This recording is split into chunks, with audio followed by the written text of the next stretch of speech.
Independent News, a production of Diversified Media Enterprises. I'm Doug Cunningham. The U.S. Supreme Court ruled today that home care workers covered by collective bargaining contracts don't have to pay fair share fees to unions in lieu of union dues. The Harris v. Quinn decision went against the union position, but the decision is a narrow one that applies only to home care workers. The decision does not extend to all public workers covered by union contracts. The Supreme Court sided with the anti-union argument made by the National Right to Work Legal Defense Foundation, ruling that the mandatory fair share fees violate the First Amendment to the U.S. Constitution. This is a financial blow to public sector unions like SEIU and AFSCME, but it could have been worse had the decision applied to all workers. The Service Employees International Union responded today. SEIU President Mary Kay Henry says that no court case is going to stand in the way of home care workers coming together to have a strong voice for good jobs and quality home care. SEIU says the case was brought by the National Right to Work Legal Defense Foundation, which is, quote, an extreme anti-worker group whose funders include billionaires like Charles Koch. SEIU says the case was brought by the National Right to Work Legal Defense Foundation, an extreme anti-worker group whose funders include billionaires like Charles Koch and the Walton family. The SEIU says it is the latest in a decades-long attack on the rights of working people to join together to improve their jobs and the quality of services that they provide. Unions are joining Public Citizens Global Trade Watch in the Fair Trade campaign for 4th of July actions against the proposed Trans-Pacific Partnership Free Trade Agreement.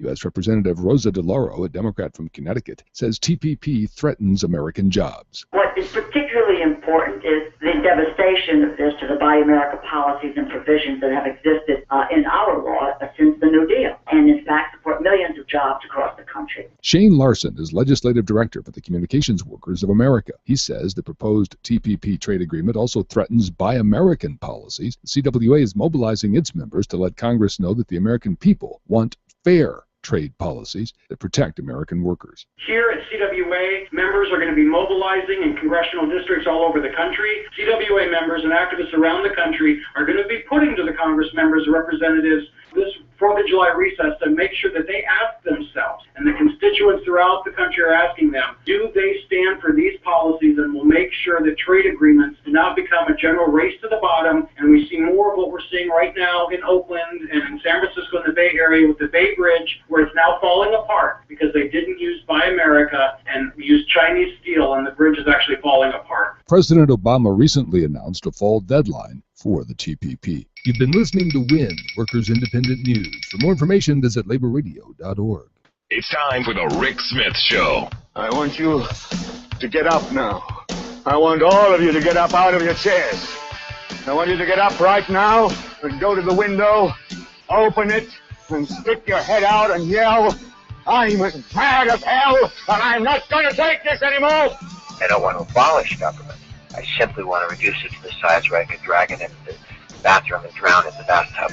You bet I cut the taxes at the top. How dare you? How dare you? Go ahead, make my day. The Rick Smith Show starts now.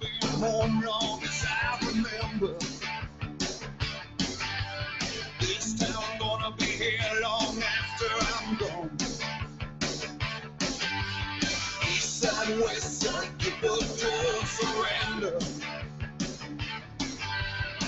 They bring down, but they still rise on. Oh, and this time is my time. All right, love or hate, it don't matter. I'm gonna stand and fight. This time is my time. She got her ups and downs, but love or hate, it don't matter. 'Cause this is my time. And welcome, brothers, sisters, working class heroes. This is the Rick Smith Show. Thanks for being here tonight on the big program. I'm going to spend a lot of time talking about the two horrendous Supreme Court decisions that came out today, the two anti-worker Supreme Court decisions that every working person in this country should be appalled at. I know the religious right is screaming, oh, religious freedom. This had nothing to do with religious freedom. Nothing. That was the diversion. That was the shiny thing. That was, hey, look over here. We care. Then you find out. Trust me, if Hobby Lobby and Conestoga Wood and all the rest of them had really cared, do you think that they would have money invested in the very IUD company they were angry at? No, this was about power. This Hobby Lobby case was about power and control. The exact same thing that I seem to remember State Senator Scott Wagner talking about, power and control. You know, those unions, they want power and control. You mean much like these corporations that just took it to the Supreme Court, and the highest court in our land, bought and paid for by said same corporations, now have the right to deny you something that your doctor may say you need? Are you ever loving freaking kidding me? And there are people, Obama's a socialist. Where are my socialism haters? Where are my free liberty? Where's the freedom crowd when the workers' freedom was infringed upon? And again, this is one of those things that goes back to something my grandfather always said: you have the right to do whatever you want to do until your rights infringe upon mine. And the mass of people in this country have had their rights infringed upon. Now, there's part of me that says, you know what? It's a perfect decision. It's great decision. Happy with it. You know why? Because I've always been a firm believer in taking away health care from employers. I don't know why. I don't know why we insist on having an employer-based health insurance system. I'm still trying to figure that out, because all it really does is tie people to employers.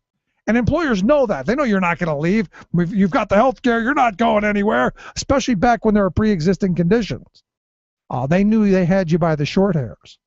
And as much as they say, we don't know anything about nonsense, it's about power and control. That's what that Hobby Lobby decision was about. Nothing more than a religious my behind. You're going to tell me that these corporate criminals, they found religion when most of the products they sell are from places where there's slave labor going on and who knows what, forced sterilizations and the like? But we care about religion. Anybody buying that? Does anybody really honestly and truthfully buy that these CEOs really cared about their conscience and their free will of religion? It's ludicrous. Absolutely, positively, without fail, ludicrous. So we're going to talk a little bit about that. Also, the budget has passed the Senate. Right now, as I understand, in the House. A little bit later, we're going to have one of the state representatives come and talk to us about what's going on with the budget. Looks like it's going to pass tonight. A bad budget. Another one of these moments where you go, really? Talk about misplaced priorities? Really? Again, a fourth year in a row of pain and suffering, and yep, that's what it's going to be. But at least we didn't raise taxes. Didn't do that.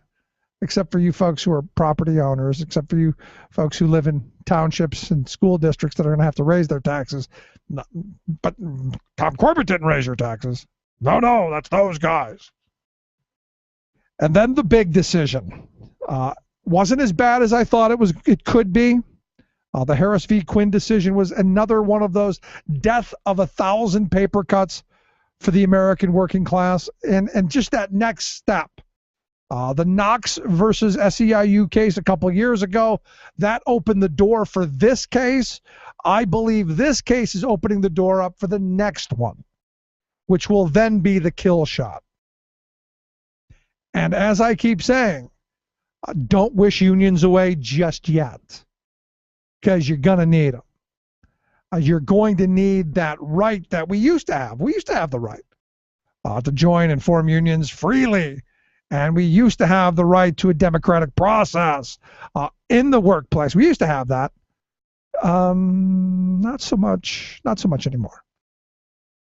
And I look at this decision and I'm longing, I'm kind of wondering how things would have turned out had we allowed Bush to have Harriet Miers confirmed.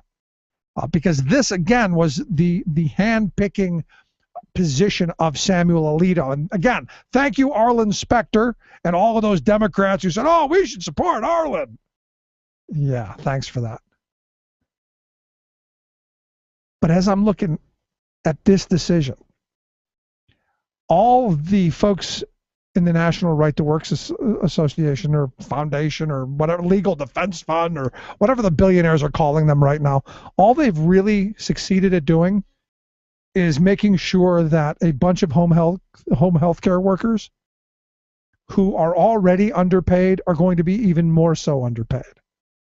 This decision will make, well, it's going to cost lives, because an industry that's already struggling to meet the needs that are out there are not going to be able to meet the needs of those who need it, because people aren't going to be able to afford to. And I find this case to be very disheartening, because if you go and you look at what the unions have done for these home health care workers and doubling their wages and making better conditions and training programs and all of these things that make not only the work that they do easier and the quality of work better, but also from a community standpoint, keeping people in their homes longer instead of institutionalizing folks. That to me is a huge social good. And I look at things in a couple of different ways. One, as a working person, I want to have that power in numbers of being able to say we want better wages, hours, conditions, better training, better opportunities. We want to make sure that that's all there and that someone's protecting our back. But beyond that, from a societal standpoint, this is a perfect way of making sure that there are standards set across the floor, across the board, where states that are looking at ways to try to figure out how do we make sure that our seniors are getting the care that they need? How do we make sure that those folks who are disabled get the care that they need, and quality care, not just someone who's going to be sitting there going, I don't know what to tell you, but someone who actually has some training. And I look at this Harris case, and this is purely ideological. And all these 7 people did was cost somebody their lives. And that's where I kind of struggle with this. And this is a tough call for the Supreme Court. Look, you've got a bunch of ideologues who I'm sure wanted to go much farther. But at the end of the day, when you're talking about society, and look, the unions are saying they're going to continue to organize, which they're going to. They're going to continue to fight for better conditions for patients and better conditions for workers. They're going, because that's what they do. But this is another one of those slices, another one of those stabs in the back, another one of those cuts that are in the process of killing our American dream. And again, you go back to and you ask the question. This ideological decision will have ramifications, but who will be held accountable for it? Will Scalia, will Alito, will Thomas, will Roberts, will Kennedy, will they be held accountable for it? The answer is no. These are people who live in ivory towers. These are people who the only workers they see are the workers who clean up after them. And the people who are cheering this as a victory are the same very people who want to see workers, well, as servants. Very disturbing. Going to talk about that, so much more. Your thoughts, your questions, your comments. Quick break, right back. Stick around. You're listening to The Rick Smith Show. We're working people. Come to talk.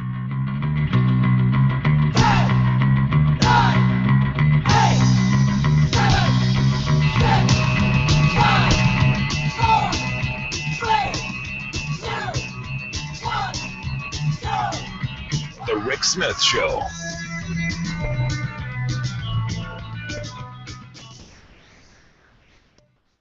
Tales of American Political History with Clinton Porter Hackney. In 1984, Ronald Reagan was running for re-election along with his vice president, George Bush. They would go on to win the second term they sought, but as Election Day approached, Vice President Bush ran into an unusual surprise. With the Democratic ticket of Walter Mondale and Geraldine Ferraro lagging in the polls, their campaign and other partisans as well were frantically searching for new issues that might throw the Republicans off balance. Negative research began to lead down an unusual path when it was found that the longtime Texan George Bush had declared his homestead to be in Kennebunkport, Maine. The Bush family had deep, deep roots in New England. They were descendants of a couple that had come to America on the Mayflower, and the family had lived in Connecticut for generations. Join us again as more facts find their way to a young, unknown Texas Politico. This is Clinton Porter Hackney at cphackney.com. Chances are, when you took a shower this morning, an AFSCME member made sure that water was clean. When you drove to work, an AFSCME member maintained the road. When you rode an elevator, an AFSCME member inspected it. I'm David Philman, Executive Director of AFSCME Council 13, the American Federation of State, County, and Municipal Employees. AFSCME members enforce regulations, keep prisoners behind bars, take care of patients, protect the environment, and more. The work isn't glamorous, the salaries aren't high, but AFSCME members serve the public in every aspect of our daily lives. Chances are, you'll never see that AFSCME member working in a sewage plant, diving underwater to repair a bridge, or answering a 911 call. But aren't you glad they do?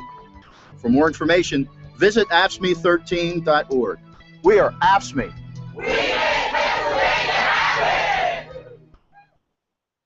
What keeps you up at night, Governor? What part of all of those worries concerns you the most? The cuts, the tax hikes? Well, usually I wake up about 3 o'clock in the morning, and I wonder where we are going to balance the budget. We have a pension crisis, just like every other state just about has a pension crisis. But you've had success. I want our viewers to know you've balanced 2 previous budgets, if not more. Right. Correct me if I'm wrong. I mean, you've closed deficit holes of more than $4 billion. You've had success.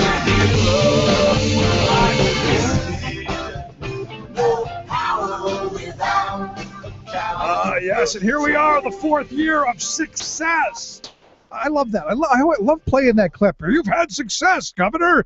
You've slashed education. You've harmed the most vulnerable. Yeah, success. Again, I got to question the definitions used by a lot of our media, like success. Is what this guy's done over the last 3 years and now the 4th budget, is that success?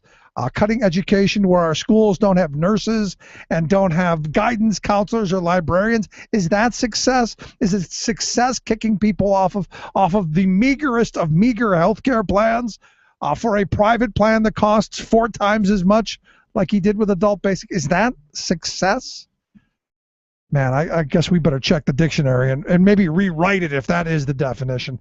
Anyway, it looks like the budget has passed the Senate, 26-24. The only senator to flip aisles is the Republican McElhaney, voted against the budget, but on party lines it has passed. Now it's in the House being debated, and I've got one of the state representatives. I've got Pat Harkins on the line. Pat, thanks for taking time for us. Oh, thank you, Rick. I appreciate you having me on. So, past the Senate, in the House now. What's it looking like? It'll pass. It's a hocus pocus budget plan. It's comical to hear the Republicans get up and speak. I just stepped out for a moment to catch the phone with you, but to hear them talk, it's still Rendell and Obama's fault for everything. We went from number 7 in job creation. We're now number 49, I guess. But it's so many things that they did a patchwork job on this. We're all waiting for the wow factor to step in, and that is waiting on Wolf. The governor next year hopefully is going to be Tom Wolf, and he's going to have his hands full. But they know that. Many in the Republican delegation know that Wolf is going to be the governor. They're resigned to that, and they want to throw this burden on him. They've passed these budgets for 4 years, and it's been very irresponsible each year, and they just keep digging us deeper and deeper. They don't want to take the right steps to correct the things that they've done wrong. So what you're saying then is what we're seeing is we're seeing a kick it down the can. And I could have swore, and I remember our governor, I remember Tom Corbett saying, we're going to rip the duct tape off, no more gimmicks, we're going to fix how this machine works, we're not going to do all that stuff that Arthur Anderson would do, we're going to fix it. And the other thing is, we were never going to wait this late. We were always going to have budgets done in March and April. And here we are at the 11th hour, and there were threats this afternoon from some of the Tea Partiers that they weren't going to let it go through. I don't know why that never materialized, but this governor's he's failed on all fronts. Is there anything good in this? I mean, I was looking at some of the numbers. I'm looking at cuts to higher education again, which are going to harm working class families. I'm looking at the education money, of which the Patriot News says it's not as bad as it could be, but it's education is a winner in their view. And I'm going, did I miss something? There wasn't all that much money put back into education, was there? No, and I love those apologists in the media for Corbett that say it's not as bad as it could be. When Rendell was in there, if he had done these things, they'd have him on a crucifix right now. This is painfully, it's very painful just to watch as these things unfold. The appropriations people on both sides said that they anticipate by January we'll be out of money. I want to hear from all these corporate leaders that they cater to and they give the tax breaks to. Would they run their corporations like this guy's running the state? It borders on criminal. So the last time I talked to you, you said we should be going after a 6-month budget just to see where we're going to be. And what you're basically telling me is, in 6 months we're going to be out of money. In 6 months, look for a PIT tax increase, personal income tax, and look for a severance tax. I believe when Corbett or when Wolf takes over, you'll have special sessions on this, and we'll have to deal with drastic things like this at that point in time. Now, will Republicans support that? I mean, this is the party of no taxes. We're not going to raise that. In fact, Scott Wagner said, hey, this is great. We didn't raise taxes. Yeah, that's their mantra, and that's what they think that they're going to govern by. But in reality, how do you sustain medical programs, school district programs from pre-K to college? You can't do the things that they want to do and claim that they're in support of. And have no money for it, but continue to give tax breaks to the wealthy and to their business contributors. I struggle with this because I honestly believe most of them don't care. No, I'm resigned to the fact that many of them want us out of public education. They despise public education at all levels, and this is their way of doing away with it.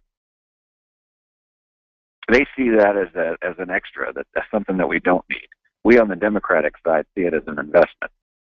And I guess that's a fundamental difference that voters are going to have to take to the polls in November, because all of this stuff to me shows priorities. This is your morality. I know that the Republicans love to talk about how much they love the children and how much they believe in family values and how wonderful they are. But yet the priorities of what they put on paper to me are antithetical to I love the children and I care about families. And their votes never match up with what their rhetoric is pushed. They never can follow through with what they say and what they do are two totally different things. So we're going to run out of money in January. So you're talking about some really painful stuff for the next governor. I mean, they're not just kicking this down the road. Like I know that Zogby had said, the budget secretary Charles Zogby had said, we want to taper the collars so that we could spend the savings now, the savings from 20, 30 years down the road. We can spend that now, but you're actually talking within the next couple of months. Well, put it this way, there were calls this afternoon from both sides in appropriations to ask Mr. Zogby to resign. No faith in that gentleman. Many of the people that are in this administration, if they haven't been looking for jobs outside, they're looking right now. But he didn't impress very many of us with what he's put together with this thing. Like I said, I worked for UPS for 25 years. You would never see a corporation like that operate like this is. You wouldn't see their comptrollers or any of those people with money and finance handling their budgets like this guy did. Wow, it's embarrassing. Now, I know the governor had said, and some of his lackeys had said, that the only way this budget was going to pass is if they did the pension deform that they were touting, this Corbett-Tobash plan, which everybody says is going to actually make the problem worse, not solve our budget problems, cost us twice as much with half the benefit, but it was ideologically the right thing to do. That, and also privatizing the wine and spirit shop, which I understand the House passed a budget not too long ago, taking about $380 million for privatizing. Either of those things happen? No, there was no want or sentiment for any of that. We had a budget caucus on Saturday morning. There was about 55 of us in the room, and we had an actuary go over things with us on that, and it actually would have cost us more, substantially more. And when you go into a 401k, which I was part of where I was employed before, if you have a September 11th or a catastrophe in the market, all your investments pretty much go out the window. The more people realize that's not a good idea, the more the Republicans were resigned and not even touch that, didn't even want to talk about it. The state store sale, again, they keep coming up with different figures, but at the end of the day, nothing can compete with what we have. And when they talk about other states, we're the only one of so many states that have this type of a system. There are magazine articles that I've seen. There are other states in conferences that we have that say they would love to get back to what we have, if for nothing else, the enforcement angle and the revenue that it generates. And I look at this, and you know, I remember talking about the budget last week that the House had passed with this $380 million piece of voodoo, and remembering going, you know, how do they plan on this getting through when there really isn't that appetite? And how do you take savings from the pension that you can't get passed through, even if it is kicking the can down the road? And I'm left shaking my head. And I was with some of the sensibles earlier today, and we were talking freely outside the Capitol, and I said, hey, you know this thing's crazy, you know it's bad, and they all agreed. And I said, so how are you going to vote for it? And the one gentleman told me, hey, it's an election year, I've got to do it, I've got to vote for it. And it broke my heart because I have a lot of faith in the guy and I'm friends with him, but you know, that's just not what we're here for. We weren't elected to be keep ourselves being reelected. It was to do the right thing for the public, and many of them aren't doing that.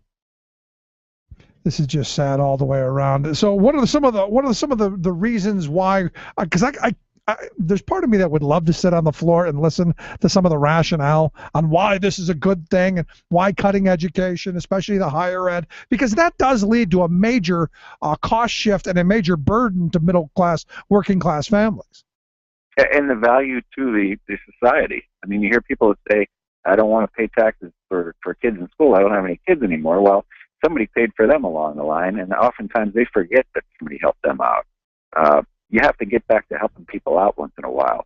The Tea Party was founded on the basics of do little for everybody else and take what's mine, but you'll never see me aligned with them. It's scary, and it's scary to hear them preach from the floor of the House tonight. Some of the values that they claim in public and the things that they do and they vote on just are totally opposite of what they put forth in the public. It's crazy. I mean, it's just crazy, some of the things that we've allowed to get away with. So you're thinking sometime tonight it's going to pass? I would bet that by 10:30, 11:15, they have the votes. They know that, and call it to a quick close anytime they want to. They're doing us a favor by letting us get up and spout off. But I would suspect that by 10:30 or 11, they will call it to an end, and they will have the budget passed by 11 o'clock. So then you're looking at being home for 4th of July. Well, we will be, but tomorrow we have to vote the fiscal code, and we have to wait 24 hours. That'll be about 8:30 tomorrow evening, I would bet. And then there's talk about Wednesday that there's other things that we have to wrap up as far as paperwork. But we're concerned too, though, that they talked earlier about, and I think I sent it to you, about running the worker protection or wage protection, whatever catchphrase they have for that today. Yeah, the paycheck destruction. Yeah, they have some of those type of things that they want to run, and they have to appease their contributors and their wealthy donors. And even if they can just make it sound like they're making ruffling some feathers on that, they can get their money for the fall campaign. So that's what concerns me, is that they may try and sneak some of those things through. But I think right now they're embarrassed as all get out about this budget, and they want to get out of Dodge before the dust settles with it. What should we be doing? I mean, honestly and truthfully, I mean, looking at this budget, it's one thing to snipe at it and say, it's horrible and it's a bad. What should we be doing? Well, I hope that the public's taking a close look at it. I hope the public's aware of what's coming. And I always say at this point in time, people won't be aware until the first week of school when they see the cuts and how they impact their kids when they're back at school and they don't have computers and they don't have papers, pencils, and books. But people should be paying attention. They should be getting registered to vote and go into that booth in the fall, and don't forget these kind of things. It's too late now for people to run, but I was encouraging people to get involved back in the primary process, take some of these people on and expose some of the phoniness that they've been putting forth. But right now, at this point, I would just say, get registered to vote, take notice of what's going on, and see how it's going to negatively impact your lifestyle, and speak out. Write letters to the editor, call the newspapers in your area, call shows like you have, and get involved in that regard. Yeah, I mean, this is one of those things that upsets me because I've got 3 kids who are making their way through the education system, and to see these painful, massive disinvestments is troubling to me. I have the same. I have a daughter that's going into high school next year, and I just think of the 2 that are in college and the expense with that. It's frustrating for myself and for my friends who have young families and young people trying to buy houses, as well as older people that are trying to pay their property tax. Keep going with things. Yeah, I'm not happy tonight. Even though the Patriot News says education is just fine, I'm not going there. No, and it's a slam to the teaching profession, and it's like for the last 4 years, they feel like they achieved something by taking a swipe at public education. And it's all towards this privatization push. It's these charter schools and all of this division. And again, what gets me is you see this divide and conquer mentality of the commons, of things that we own, and it's frustrating. Well, the Koch brothers and the Amway people and all them, they're the winners. Sad stuff. Pat, I appreciate you taking time for us. Thanks for giving us an update from what's going on there in our General Assembly, and I appreciate the work you do. Well, thank you, Rick. It's always good talking with you. Thanks so much. Our good friend, Pennsylvania State Representative Pat Harkins. Quick break. Right back. Stick around. You're listening to The Rick Smith Show. We're working people. Come to talk. Okay. Money, it's a gas. Grab that cash with both hands and make a stash. Where smart policy and sound investment matters. The Rick Smith Show. Football team.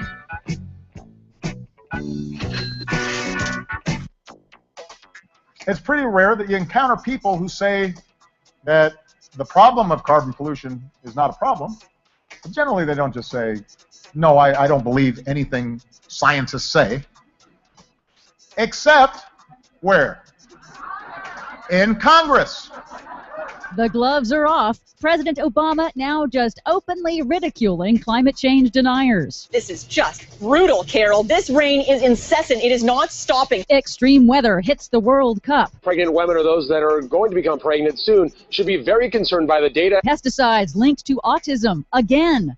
Plus, well, forget global warming. The U.S. has actually been cooling since the 1930s, but you wouldn't have known that because someone faked the numbers. The shocking new report ahead. The shocking fact that Fox News is lying to you again. All of that and more ahead. From BradBlog.com, I'm Brad Friedman. And I'm Desi Doyen. Stand by for 6 minutes of independent green news, politics, analysis, and snarky comment. There is really only one solution to get Republicans to do something about climate change. Barack Obama must become a global warming denier. Yep, that'll do it. This is your Green News Report. He must ride up to Congress in a Hummer with a gun rack and tell them, I was wrong and you were right.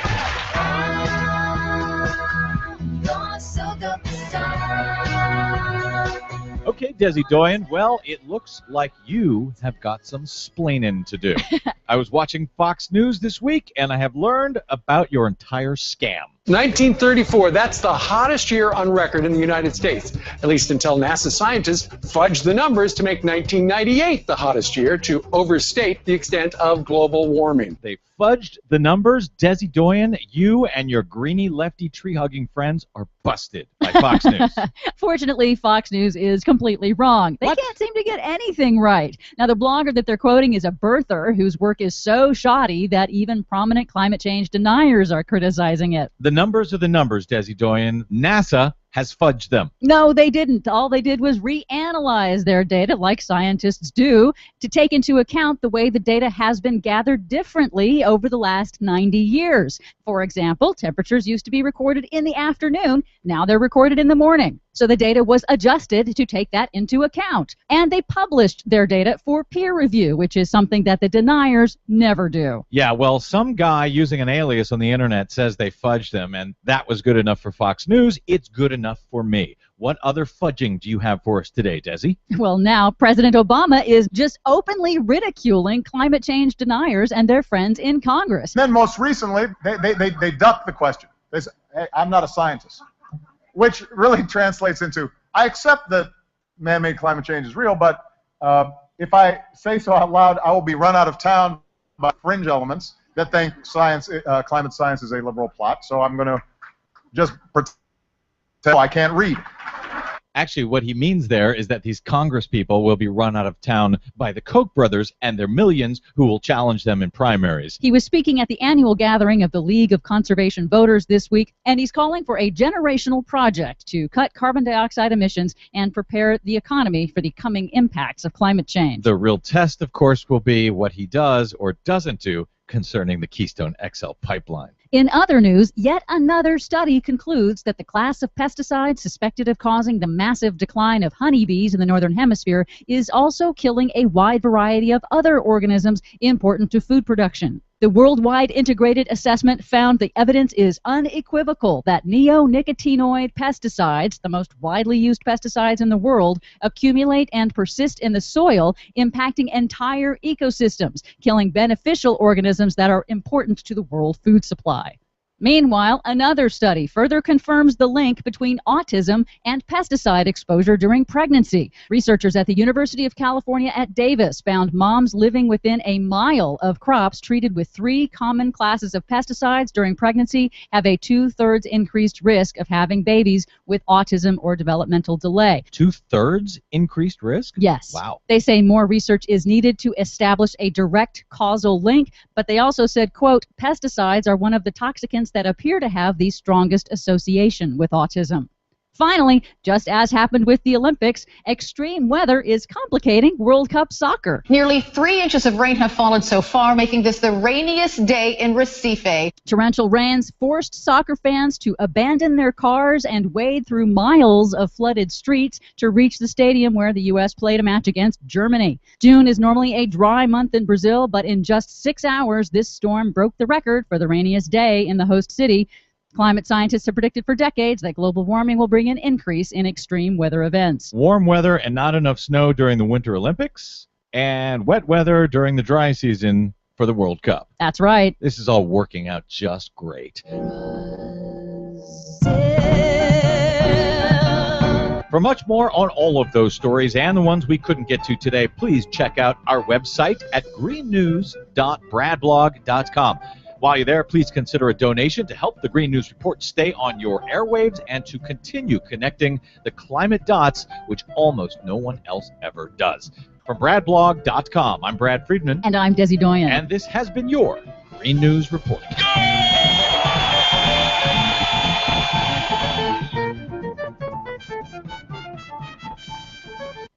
Every now and then I visit an elementary school. Talking with children is a pretty good idea, I think. They ask questions we don't think about, and they ask them very directly. Recently, a little girl wanted to know, what's the hardest part of your job? That got me thinking. I looked down and I told her, the hardest part is telling people no.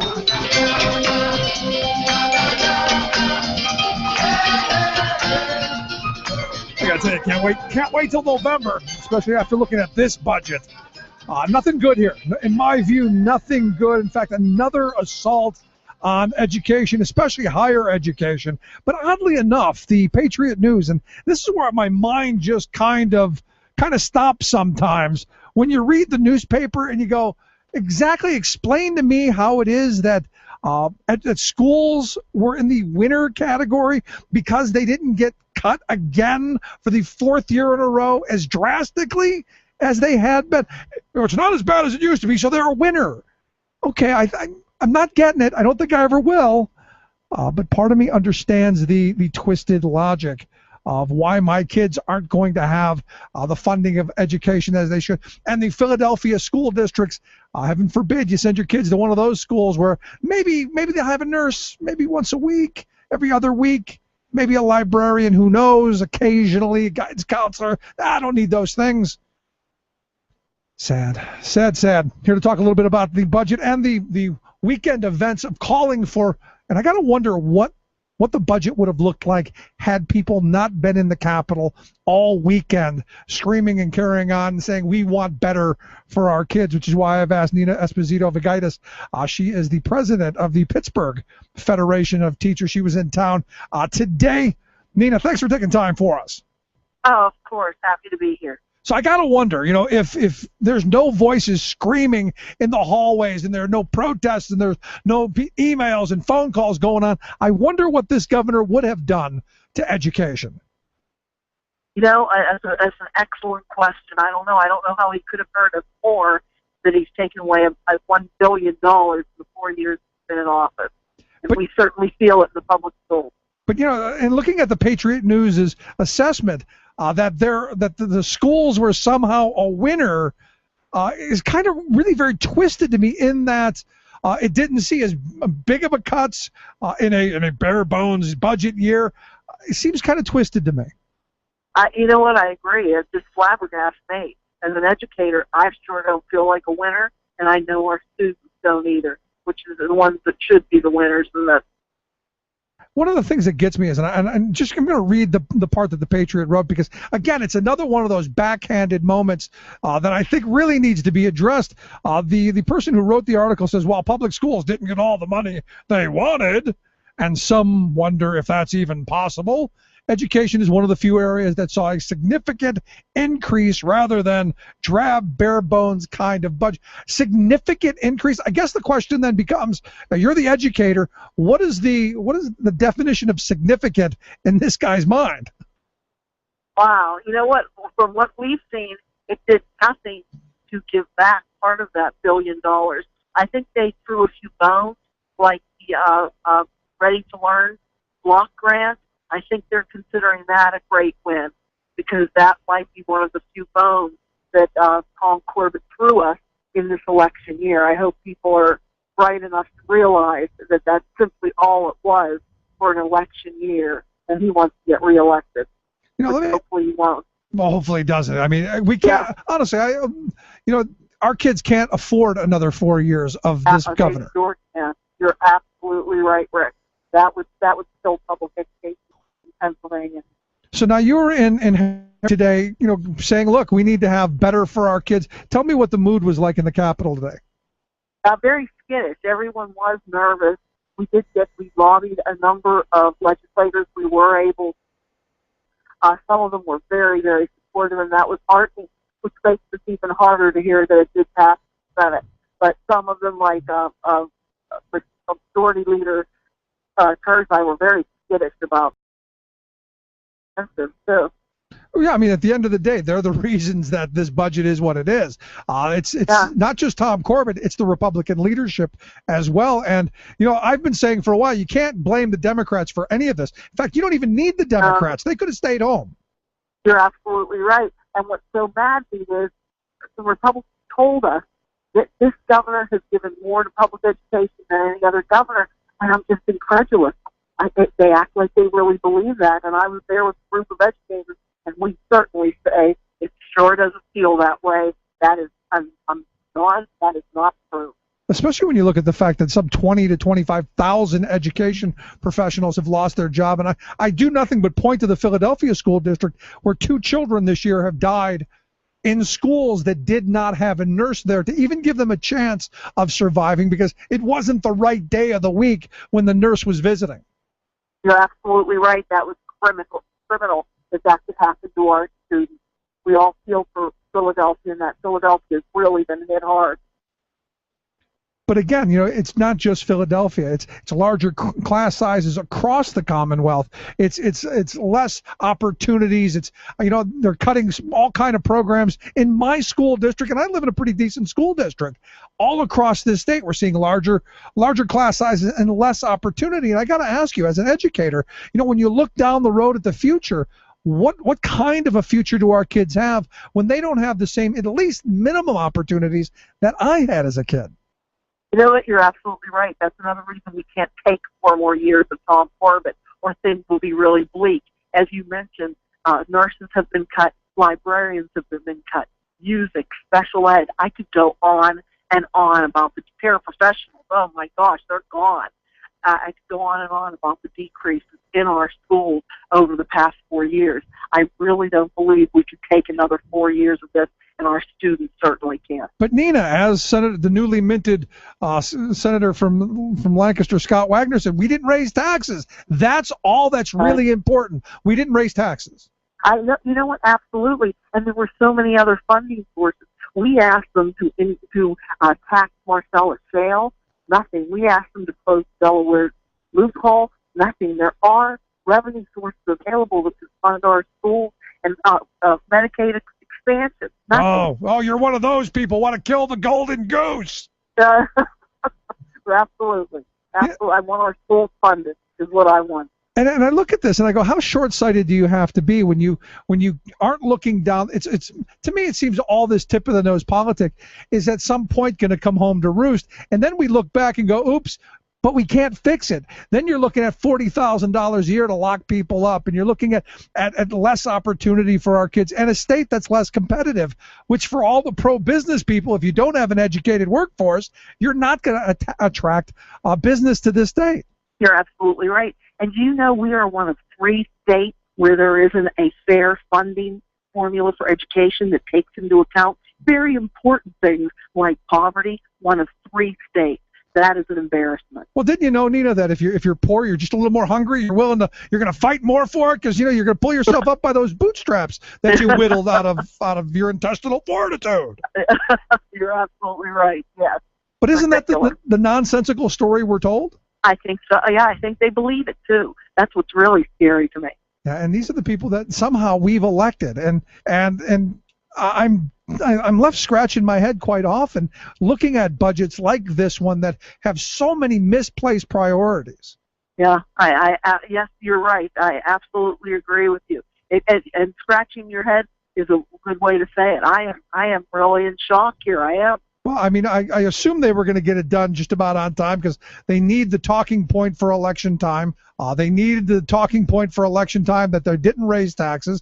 And if, we take it out on somebody who can't vote yet, all the much better. That's absolutely right. I just want to see how they're going to pay for it. I really do. I want to see how they're going to pay for this budget, or is it all make-believe? And that's the other question. Are we talking tons of gimmicks? Because now this governor, in his budget address back in 2011, said he was going to rip the duct tape off. He was going to get underneath it. No more gimmicks, no more one-time fixes, none of that stuff yet. Well, this one's kind of looking like the Houdini budget. The money's there, then it's not. Exactly. Doesn't that make you think, where are they getting that money? It really does. The revenue fairy, don't you know? Yeah. That's right. This one is a real disappointment. I'm really disappointed in Harrisburg today, I must say. But looking at, as an education professional, I mean, really honestly and truthfully getting down to the bare bones here, the reality is if our kids don't get the opportunity for the future, we're in big trouble as a Commonwealth. If those kids don't get that in classroom time, if they don't get the resources, for us, I think we're all in trouble. And for me, it comes down to we should be investing not just in our kids, but in our infrastructure and all the things that we've allowed to crumble so that politicians like the folks who are running Harrisburg, they can pat themselves on the back and go back to Grover Norquist and say, see, we did what you wanted.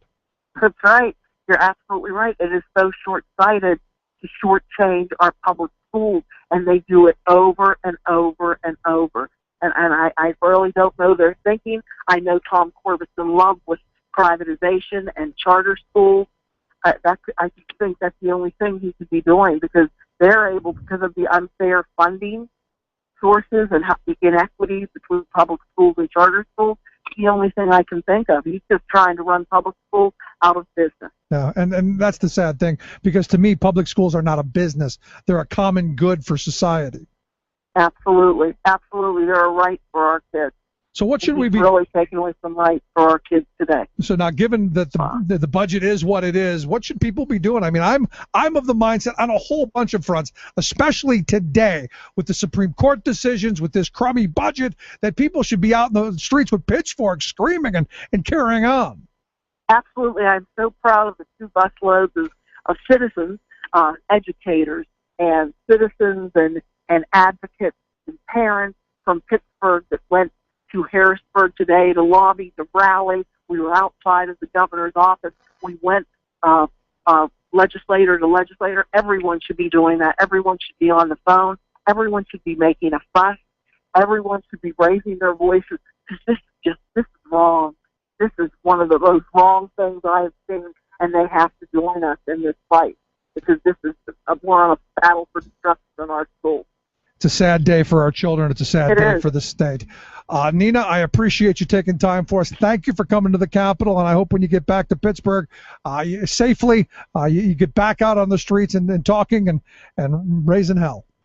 Oh, you know what? We're going to use our teachers' voices, and we're going to keep talking, believe me, and we hope other people will join us. And thank you for being one of those voices. I appreciate it, Rick. Thanks so much. Please come back again real soon. Nina Esposito Vagaitis, president of the Pittsburgh Federation of Teachers, PFT400.com. We've got a link at thericksmithshow.com. Quick break, right back. Stick around. You're listening to The Rick Smith Show. We're working people. Come to talk. I'll never bend. I'm with you now until the end. Thought-provoking, intelligent conversation with the heart. The voice of the working class, Rick Smith. Would you dive 14 feet deep in the Susquehanna to keep a bridge safe? Would you spend night after night with prisoners to keep your community safe? Would you spend Christmas Eve plowing snow to keep roads safe? AFSCME members do. Men and women who choose to serve in public service. Mine inspectors, 911 dispatchers, healthcare workers, parole agents. You may not think about them, but no, they're all thinking about you. This message brought to you by AFSCME Council 13. What a hoot to see House Speaker John Boehner up on his hind legs, braying like a goofy mule, and declaring that, by gollies, he's filing suit against President Obama for, quote, aggressive unilateralism. Or was it unilateral aggressivism?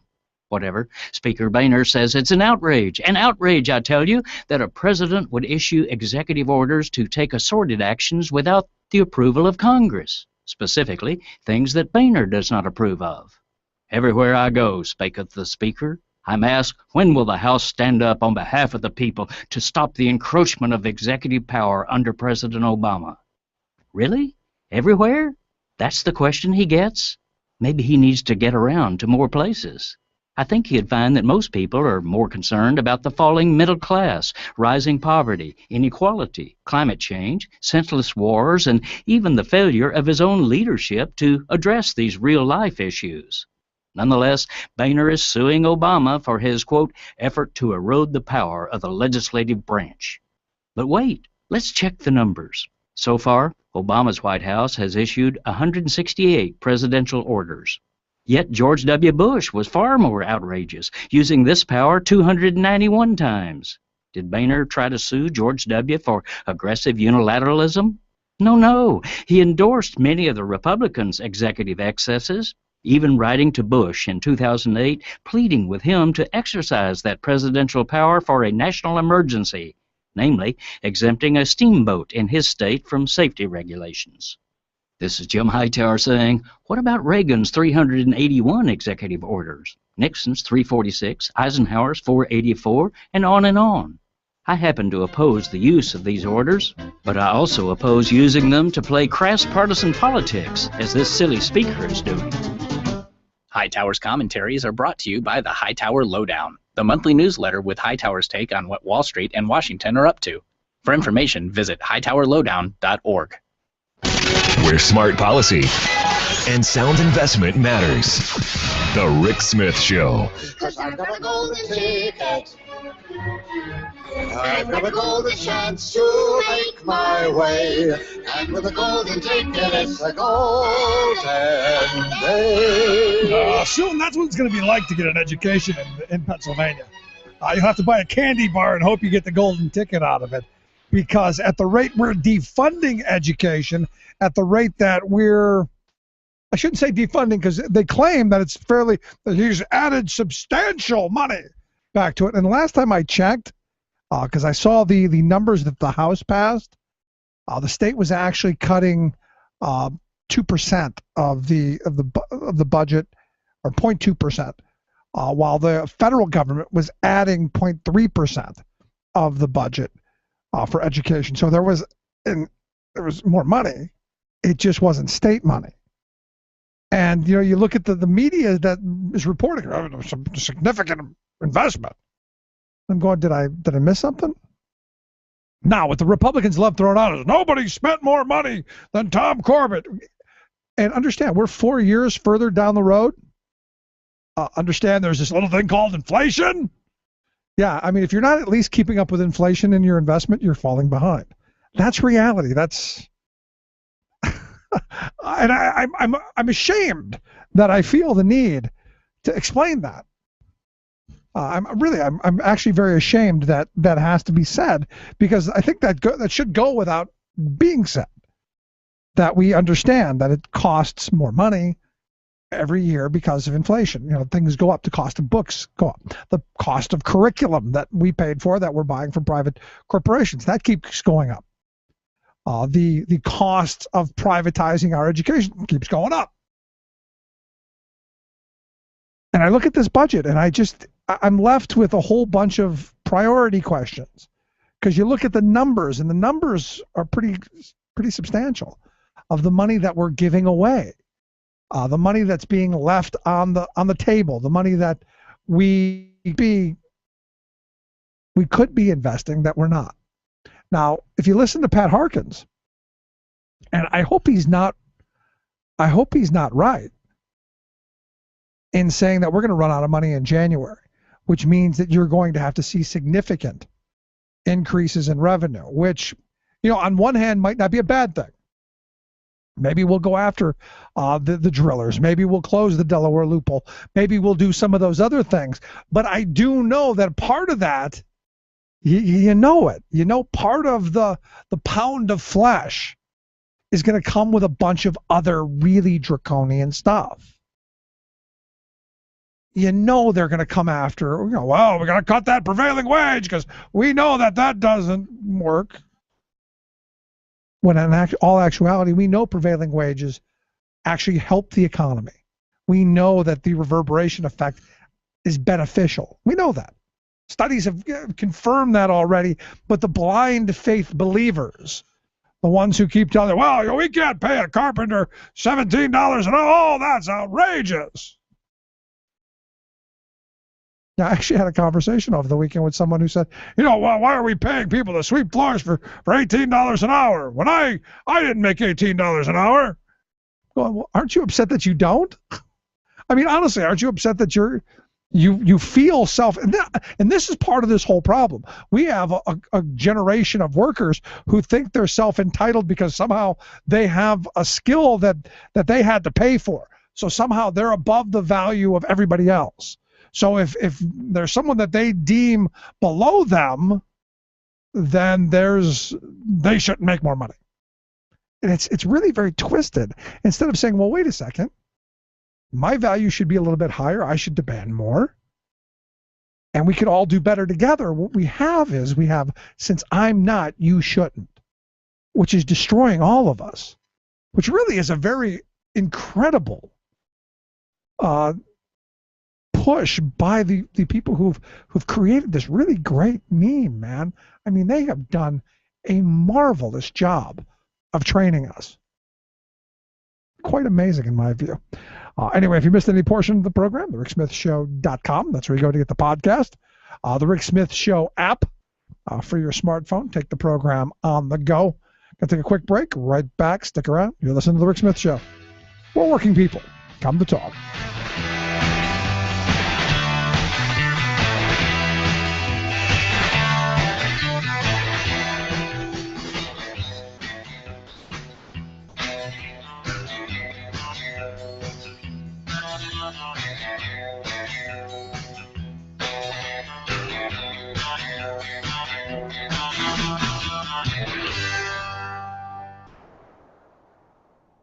It's the Rick Smith Show on Country Gold Radio, WIOO Carlisle, and WEEO Shippensburg.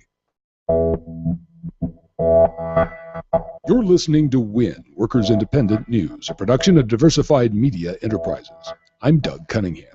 The U.S. Supreme Court ruled today that home care workers covered by collective bargaining contracts don't have to pay fair share fees to unions in lieu of union dues. The Harris v. Quinn decision went against the union position, but the decision is a narrow one that applies only to home care workers. The decision does not extend to all public workers covered by union contracts. The Supreme Court sided with the anti-union argument made by the National Right to Work Legal Defense Foundation, ruling that the mandatory fair share fees violate the First Amendment to the U.S. Constitution. This is a financial blow to public sector unions like SEIU and AFSCME, but it could have been worse had the decision applied to all workers. The Service Employees International Union responded to the Harris v. Quinn ruling today.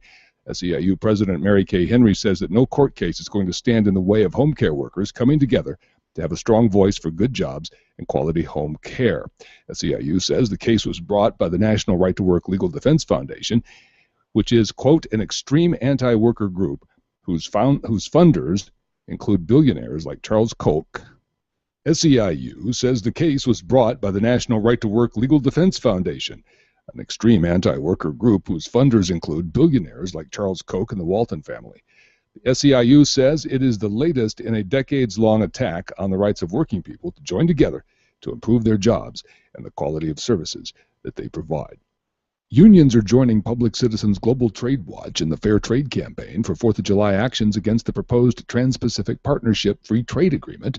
U.S. Representative Rosa DeLauro, a Democrat from Connecticut, says TPP threatens American jobs. What is particularly important is the devastation as to the Buy America policies and provisions that have existed in our law since the New Deal, and in fact support millions of jobs across the country. Shane Larson is Legislative Director for the Communications Workers of America. He says the proposed TPP trade agreement also threatens Buy American policies. The CWA is mobilizing its members to let Congress know that the American people want fair trade policies that protect American workers. Here at CWA, members are going to be mobilizing in congressional districts all over the country. CWA members and activists around the country are going to be putting to the Congress members and representatives this 4th of July recess to make sure that they ask themselves, and the constituents throughout the country are asking them, do they stand for these policies, and will make sure that trade agreements do not become a general race to the bottom, and we see more of what we're seeing right now in Oakland and in San Francisco and the Bay Area with the Bay Bridge, where it's now falling apart because they didn't use Buy America and used Chinese steel, and the bridge is actually falling apart. President Obama recently announced a fall deadline for the TPP. You've been listening to WIN, Workers Independent News. For more information, visit laborradio.org. The man who sends the investor class diving for their tax shelters. Rick Smith. The rich pay too much taxes, the poor get way too much. Instead of schools, build prisons and lock the children up. We won't believe those lies again, because God is a Republican. Welcome back to the Rick Smith Show. Check out the website, thericksmithshow.com. So it was today, back in the good year of 1928, that the state of Alabama outlawed the use of convict miners in their state, which had been going on since just after 1848. In 1898, 73% of Alabama's total revenue came from leasing out convict miners, free labor, basically legalized slavery. 25% of those leased out miners were killed on the job. And, you know, I look at this stuff and you go back and you learn a little bit about our history, where we came from and all the laws that sprung up that gave rights to workers to collectively bargain. And you got to wonder, as we see them systematically dismantled right before our very eyes, I keep asking the question, how far is it before we're back to those days? Anyway, here to talk a little bit about today's decision, I've asked Professor Kenneth Schmidt to come talk with us. He's a professor of labor and employment law at Indiana University at Bloomington. Professor, thanks for taking time for us. Glad to be here, Rick. So I look at this decision, and while not as bad as it could have been, this is still, in my view, bad and the stepping stone to what's coming down the road. Well, I think you're absolutely right about that, and I actually think your opening there about a system of laws that would help preserve workers' rights and was a very fit opening here. I mean, what we have in this country is a system of what's known as industrial democracy, where we have if workers want to be represented by a union, we have an election in the shop.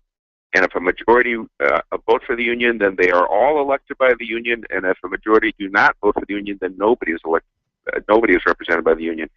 So it's a little bit like running a congressional election. We have a little district in which we have this union election, and part of that system is that the union, if they win, is required to represent everybody in the unit, whether they are a member or not. And of course, this creates a problem because non-members can receive representation that can be quite costly in grievances or lawsuits, and the union has no way to recoup those costs. And so what we've done is we've allowed unions to negotiate fair share fees so that they can require that all the employees who receive representation pay at least their fair share of the representation in the workplace.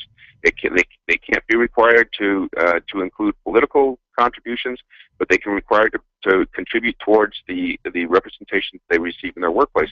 And what the Supreme Court did today was, and you're right, it could have been worse. There was a threat here that they were going to strike down fair share fees for the entire public sector, and there was some noise about them overturning the prior Supreme Court precedents. The Supreme Court had previously held on this issue in 1977 in the Abood case, and had said that because it was a part of this entire system, as long as they didn't require political contributions, fair share agreements are constitutional. And the Supreme Court today threatened to overturn the Abood decision. It did not overturn that decision, but it made an exception in the case of Harris v. Quinn. It made an exception for these personal assistants in Illinois who take care of disabled people, and they said that because they were not quote-unquote full-fledged public sector employees, they were not covered by the Abood decision, and as a result, the Supreme Court would pass its own judgment under the First Amendment, and it said that they were not allowed to have these fair share agreements. So right now, in Illinois, those public employees, the members of the union there, are supporting the non-members, and they have to pay for their representation under the Supreme Court's holding today. Yeah, and to me, I keep asking. You know, I've asked the Chamber of Commerce a couple of times to represent me.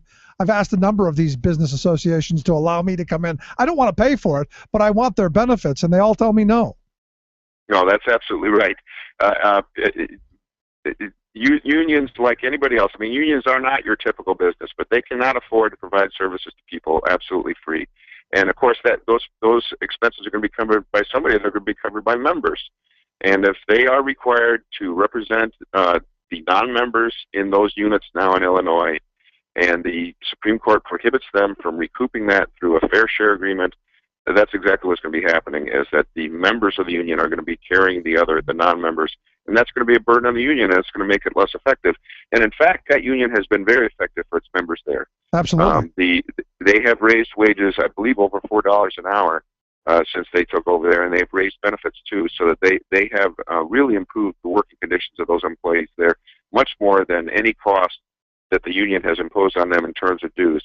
And so it's really the people who are complaining here, I think, are pretty negative about unions, and of course they had the support of the quote-unquote Right to Work Committee, which of course is a corporate-funded lobbying organization and litigation organization that has been attacking unions all over the country, and they were the ones that were really behind this lawsuit. And then what I said earlier when I opened up the program talking about this is, because of this decision, I have to wonder how many people are going to die because of it.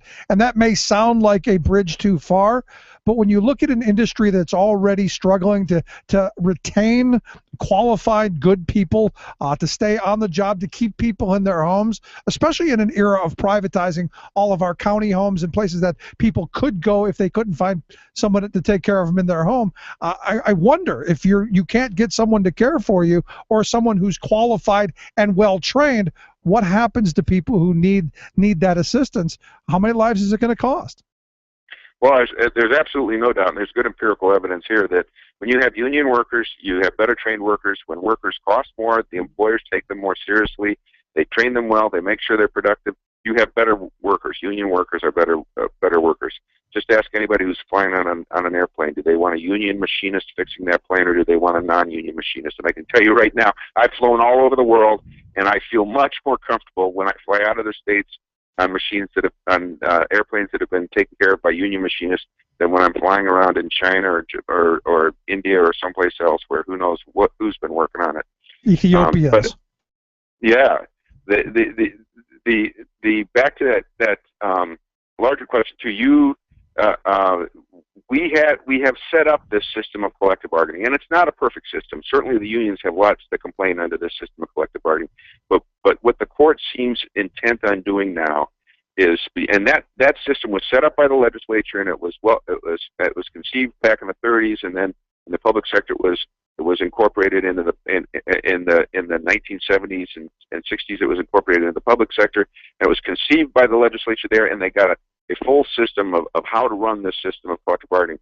And what the court seems intent now doing is taking that system of industrial democracy and taking it apart piece by piece. And every 5 years or 4 years, they're going to throw out another bomb that kind of upsets our collective bargaining system, and the unions will have to respond to that, and it'll be an advantage for management. And it's just not a good way to run a federal labor relations policy. The judges are not particularly expert in this field. They don't know what they're doing. They can't have legislative hearings to listen to experts about what to do. They can't put together a comprehensive system of collective bargaining. All they can do is throw out these little constitutional bombs every once in a while, and it's legislation by a very conservative Supreme Court, and they frankly just aren't very good at it. Could you argue activist judges? Oh yes. Now, and I don't know if you hear the conservatives saying that as much anymore, because it's very clear that their justices on the Supreme Court right now are much more activist than the liberal judges they used to complain about. They have gone out of their ways to overturn. I mean, Citizens United was an extreme case where they overruled 100 years of precedent on a settled question that was working well. And now we've got that, and they've aggravated a problem that was already a problem. There was much too much money in elections already, and they opened the floodgates to corporate money with absolutely no opportunity for shareholders to even know whether their money was being spent on political purposes or not, and how to object. No, they have quite freely created problems of their own making. I keep thinking, a lot of these decisions have been already made by wiser people, and I keep thinking about this court that fools barge in where wise men fear to tread. The wise men have already decided this, and why this court is reopening these decisions. It's just counterproductive.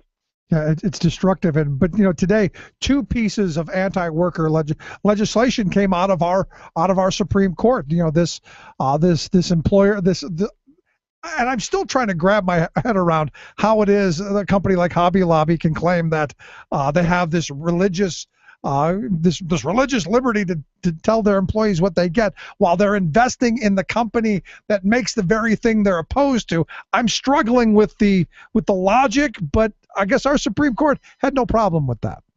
Yeah, and I think it's very problematic to give corporations a full constitutional rights like this. We saw this with Citizens United. Now it's been extended into religious rights, at least for the closely held corporations.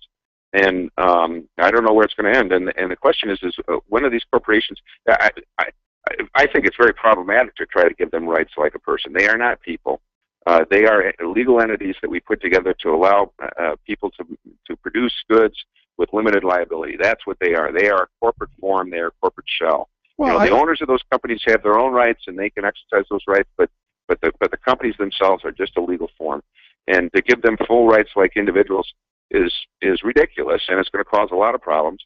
And the other thing is, I'd like to know, when are they going to have full responsibilities like an individual? The next time we go to war, are we going to be able to draft a Hobby Lobby and take all their profits during the war and let them work for a private salary? I mean, that's what we do to individuals.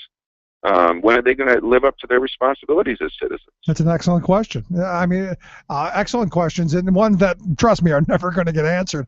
But bringing back to this decision today, this Harris v. Quinn, because I think this is a huge case, because I think it's just small enough that you're not going to hear the outrage that I feel from many people, because there are already talks of, how can we swallow this pill and keep moving forward.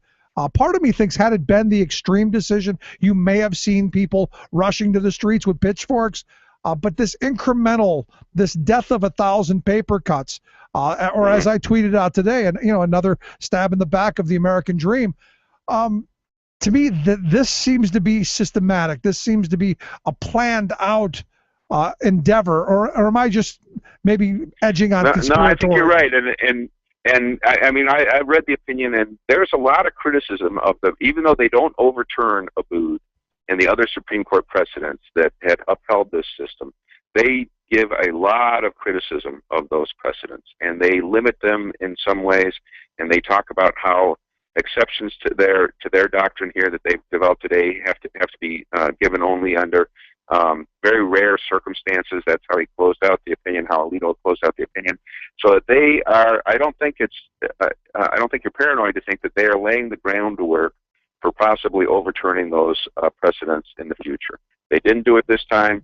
Maybe, hopefully, if we keep getting a Democratic president, if we keep getting Democratic nominations to the Supreme Court, they won't get the majority to do it.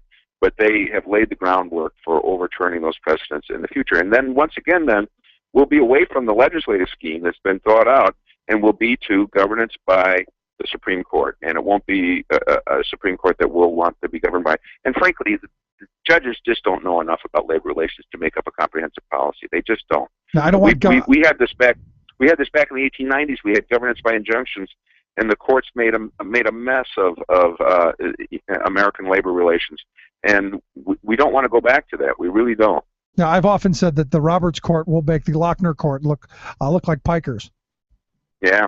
It is. It's kind of like Lochner, except what they are heading towards is, rather than Lochner saying that substantive due process prevents the state from doing anything, what they're going to is they're saying the First Amendment and personal rights that adhere to corporations prevent the state from doing anything. That's basically what they're doing. So they're trying to tie the government's hands in ways based on First Amendment rights rather than substantive due process. But it's a similar kind of hobbling of the legislative scheme that was done with Lochner. That's absolutely right. Last question I've got for you. Where this is going, I do see at some point collective bargaining being something of the past. What do you see the future of the labor movement in this country? Do you see it, as Mary Kay Henry said, something along the lines of the NAACP, or, as I've said a number of times, the NRA? Do you see a significant pushback to these kind of decisions? I'm curious.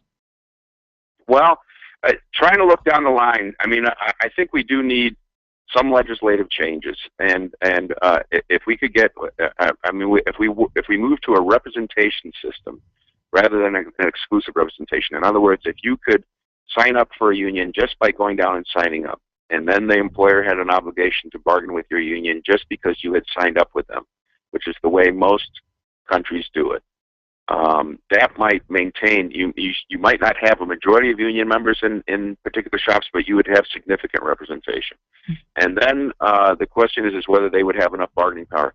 They could have consultative power. In other words, if you don't have a strong union in the shop, of course, the employer doesn't have to bargain with you, but perhaps they can listen to you.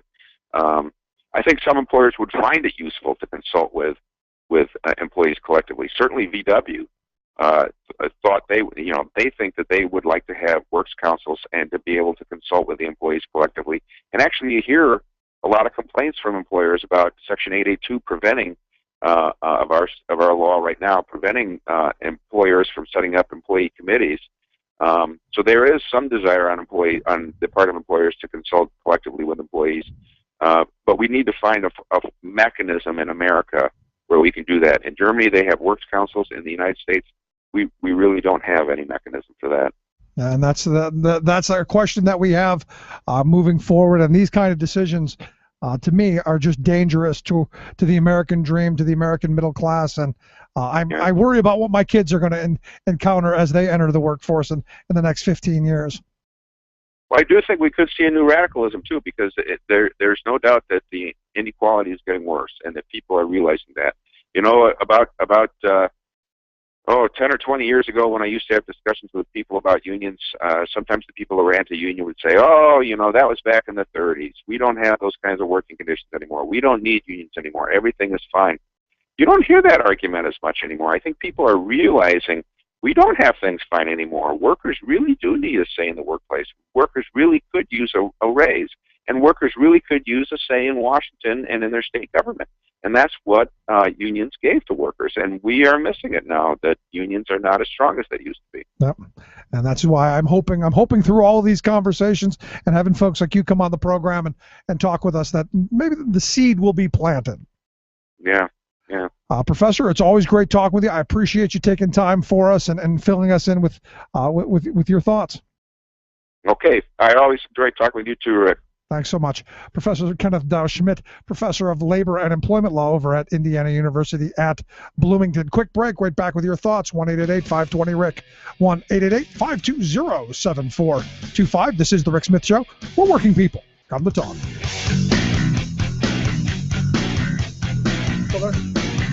You're listening to The Rick Smith Show. Appreciate it.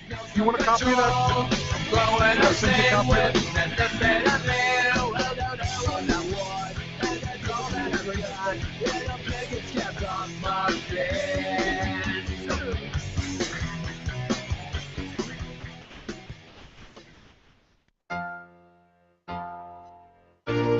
It's time for The World in 2. I'm your host, Luke Vargas, reporting for Talk Radio News Service. Ukraine entered into a trade pact with the European Union today, along with Georgia and Moldova. This is a big deal for Ukraine, and the country's President Petro Poroshenko even went so far as to say it's the most important occasion since Ukraine achieved independence in 1991. The association agreements, as they're called, are hugely symbolic for Ukraine, since it was the decision by previous President Viktor Yanukovych to back out of signing them in November that sparked the public demonstrations that eventually led to his removal from office. But there are also major concrete benefits that the economic agreements could unlock, including essentially tariff-free access to the EU's market of more than 500 million people. In more EU news, Luxembourg's Jean-Claude Juncker was tapped today to be the next European Commission president. The selection of Juncker, not seen as being a terribly reform-minded leader, particularly riled British Prime Minister David Cameron, who is trying to renegotiate his country's terms of EU membership and satiate an increasingly Eurosceptic population. Cameron reportedly told his European colleagues today that this is a sad day for Europe, and one they may, quote, live to regret. And he could be right. The UK is a major contributor to the EU budget, and losing London's political clout would make it more difficult for the EU's common foreign and economic policies to be taken seriously around the world. And the U.S. announces it will not manufacture or otherwise acquire any landmines in the future. And a White House statement said next up is finding a way for the U.S. to join a 1997 UN treaty banning anti-personnel mines altogether. That could be a distant goal since the U.S. is still believed to possess more than 9 million of the weapons, but here's to hoping. For more global news headlines, visit talkradionews.com. This is the Media Matters Minute. I'm Megan Hatcher-Mays. Right-wing media figures were quick to celebrate the Supreme Court's decision in Burwell v. Hobby Lobby, in which the court ruled that closely held corporations cannot be required to provide health coverage for employees that includes contraception if the employer has a religious objection. Following the ruling, conservative radio host Rush Limbaugh claimed, "Birth control is not what was banned by the Supreme Court. That's not what was on the docket, so to speak. In the Hobby Lobby case, narrow though it may be, the Supreme Court, by 5-4 majority decision, defended liberty. And it should be noted that even after this decision, birth control remains widely available. It is dirt cheap, no matter where you want to go get it." Other conservative media figures took to Twitter to mock women's access to contraception. Breitbart.com's John Nolte quipped, "Now, quote, women might have to go to Target for birth control." And Fox News contributor and editor-in-chief of RedState.com, Eric Erickson, tweeted, quote, "My religion trumps your right to employer-subsidized, consequence-free sex." For more on this and other stories, please visit MediaMatters.org. Chances are, when you took a shower this morning, an AFSCME member made sure that water was clean. When you drove to work, an AFSCME member maintained the road. When you rode an elevator, an AFSCME member inspected it. I'm David Philman, Executive Director of AFSCME Council 13, the American Federation of State, County, and Municipal Employees. AFSCME members enforce regulations, keep prisoners behind bars, take care of patients, protect the environment, and more. The work isn't glamorous, the salaries aren't high, but AFSCME members serve the public in every aspect of our daily lives. Chances are, you'll never see that AFSCME member working in a sewage plant, diving underwater to repair a bridge, or answering a 911 call. But aren't you glad they do? For more information, visit AFSCME13.org. We are AFSCME.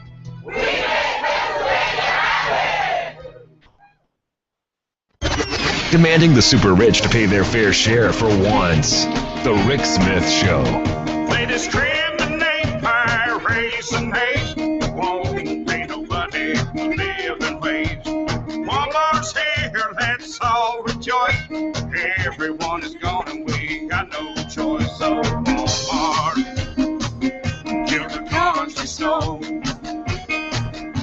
Oh, yeah, well, gotta have the Walmart. Gotta have it everywhere. Well, lots of tax abatements, lots of rebates, lots of subsidies for low-wage work. Hey, yeah, that's the business model that we want. And in fact, when those evil workers decide that they'd like to not have to go and beg state government for health care, not have to beg for food for their children, well, we closed the place down.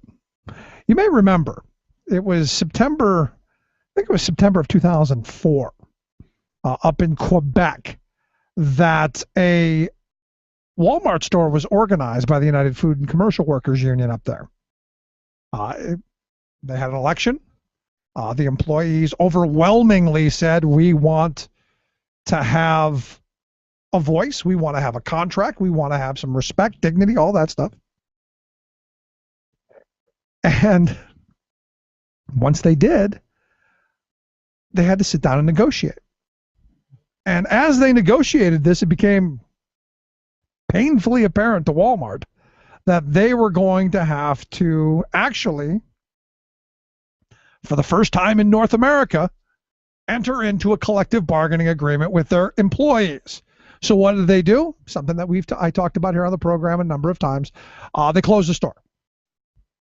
Well, evidently, Friday, the Supreme Court of Canada, you got to love the irony here. While in the U.S., you've got the Supreme Court taking workers' rights away, in Canada, the Supreme Court ruled that Walmart violated Quebec's labor laws by closing the store.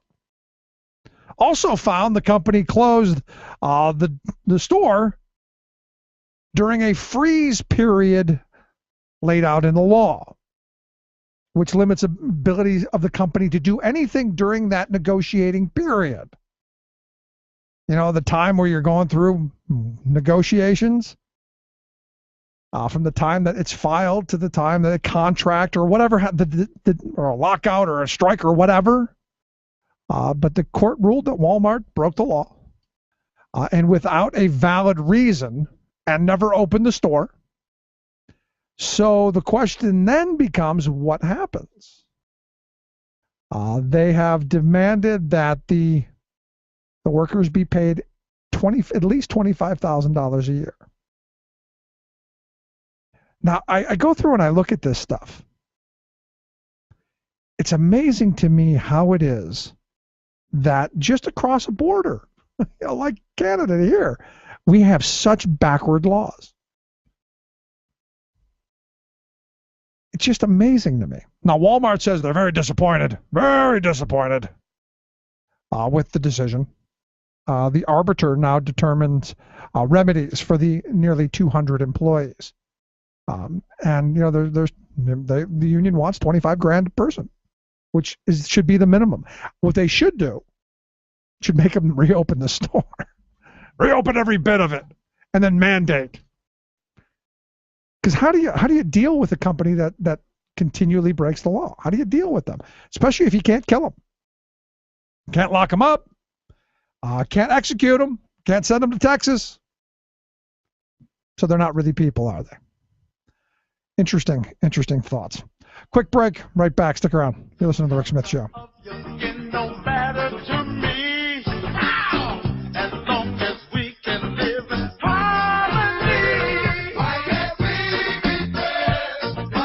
Remembering that united we bargain, divided we beg. Rick Smith.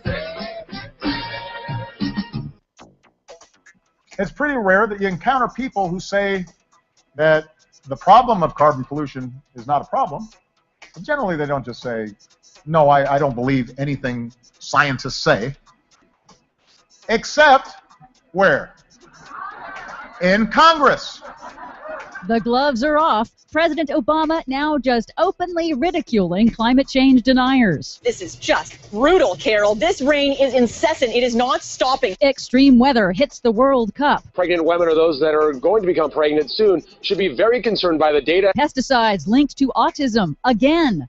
Plus, well, forget global warming. The U.S. has actually been cooling since the 1930s, but you wouldn't have known that because someone faked the numbers. The shocking new report ahead. The shocking fact that Fox News is lying to you again. All of that and more ahead.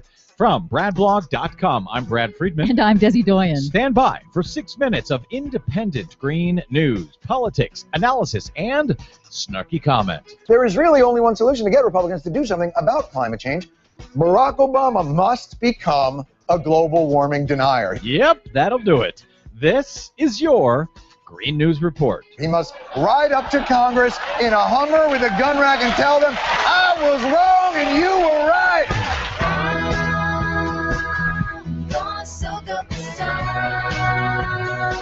Okay, Desi Doyen, well, it looks like you have got some splaining to do. I was watching Fox News this week, and I have learned about your entire scam. 1934, that's the hottest year on record in the United States, at least until NASA scientists fudged the numbers to make 1998 the hottest year to overstate the extent of global warming. They fudged the numbers. Desi Doyen, you and your greeny lefty tree-hugging friends are busted by Fox News. Fortunately, Fox News is completely wrong. They can't seem to get anything right. Now, the blogger that they're quoting is a birther whose work is so shoddy that even prominent climate change deniers are criticizing it. The numbers are the numbers, Desi Doyen. NASA has fudged them. No, they didn't. All they did was reanalyze their data, like scientists do, to take into account the way the data has been gathered differently over the last 90 years. For example, temperatures used to be recorded in the afternoon. Now they're recorded in the morning. So the data was adjusted to take that into account. And they published their data for peer review, which is something that the deniers never do. Yeah, well, some guy using an alias on the internet says they fudged them, and that was good enough for Fox News. It's good enough for me. What other fudging do you have for us today, Desi? Well, now President Obama is just openly ridiculing climate change deniers and their friends in Congress. Then most recently, they ducked the question. They said, hey, I'm not a scientist. Which really translates into, I accept that man-made climate change is real, but if I say so out loud, I will be run out of town by a bunch of fringe elements that think climate science is a liberal plot. So I'm going to just pretend like, I don't know, I can't read.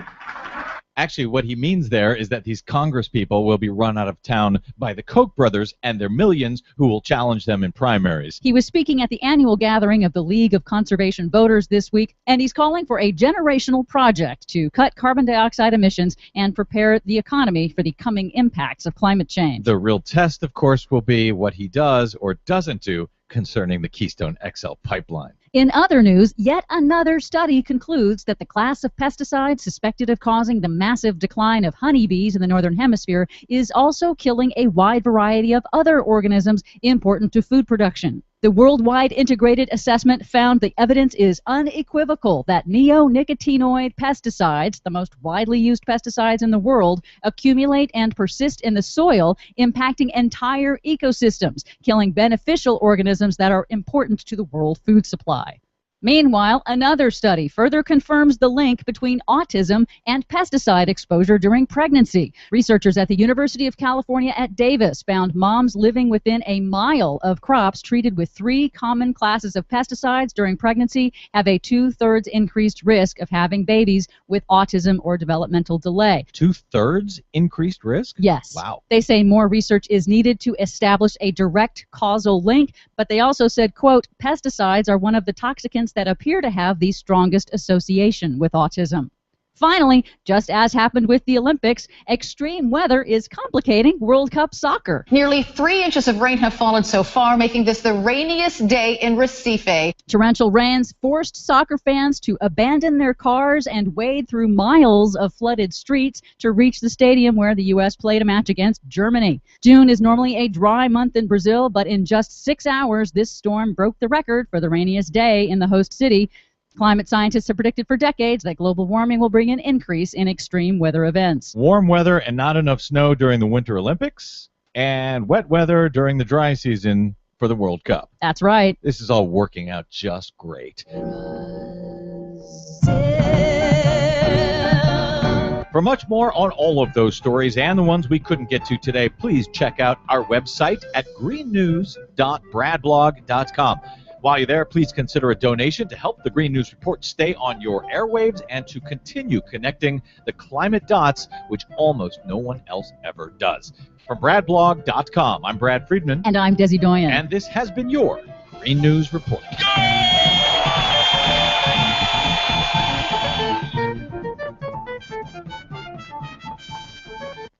Respond to those who say that the Chobash plan really doesn't do much on the front end of the process. You know, that it seems like the big payoff is going to come more downstream if that's the change. Are there other pieces that are going to come into the mix that will help produce savings faster, or how do you respond to that? Well, I disagree. I disagree with that contention. Now, first of all, I would say that, you know, one of the things that we advocated was tapering of the collars, in budget parlance, savings from our pension plans, admittedly putting less in the system, but paid for by the reforms over a period of time.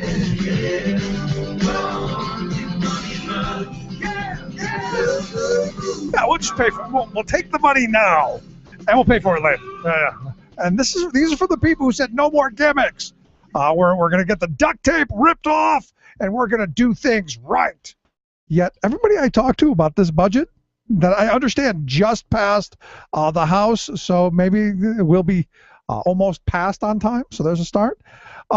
Everybody I talked to says full of gimmicks, full of Houdini tricks, and the wine and spirit shops were supposed to be privatized. I'm not sure what that came out of. I'm here to talk a little bit about what this is, as far as we know. I've asked Michael Wood, research director at the Pennsylvania Budget and Policy Center, to come talk with us. Mike, thanks for taking time for us.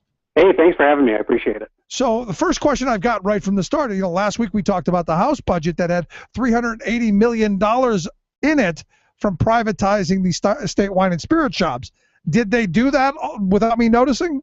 As far as we know, and that's sort of the problem, one of the problems with the budget, it doesn't look like it's in there right now. Unfortunately, until all the pieces are put together, we're not going to know for sure, but all indications right now point to that being not part of the budget. Oh, good. I mean, because I don't want to see our asset privatized. I think it's a ridiculous scheme, but even more so for only $380 million. Come on. Yeah, that's a pretty bad return on investment for something that brings in, $80 million free and clear up, and complete tax collections every year. So. A little earlier in the program, we talked with Representative Pat Harkins, who said, in looking at the numbers and looking at what they've done, it's his view that this budget may get us till January to where we're broke. We don't have any money because of so many gimmicks and so many tricks in accounting, Arthur Anderson kind of accounting going on here, that he doesn't think we're going to get past January. That very well could be the case. Revenue estimates appear to be fairly high, but again, it's one of these things we haven't seen any details on that. So all we know is the Independent Fiscal Office said one number, and then they added about $150 million to that. So if tax collections don't pick up, then, come the election and after the election, there could be a lot of mess to clean up. So let me ask you this, because, being cynical like I am, I look at this budget as another one of those moments of opportunity for the people who despise government and want to poison pill it. I see this as a poison pill almost. If we know we don't have the revenue, are we not creating a crisis down the road so that they can go back and say, oh, sorry, we can't do all of these things, and we see real horrendous cuts to education, and then they start going after other things like prevailing wage and stuff like that. I certainly hope not, but it doesn't take, a lot of stretch of imagination to be able to get to that point. I think if we look at all of the one-time revenues that are in this budget, and how many, funds that they cleaned out, and, things like this have happened before, but most of the time it's like during a recession or like a really big economic downturn. The economy in general is doing okay, not as well as I think anybody would like to see it, but to have to do a budget like this, which is like a recession-type budget, in a time of economic growth is, we've done it to ourselves with these irresponsible tax cuts. Well, I mean, when you're 49th in job creation, there's an emergency, Mike. That is for sure. But I look at this and I go, what should we have done?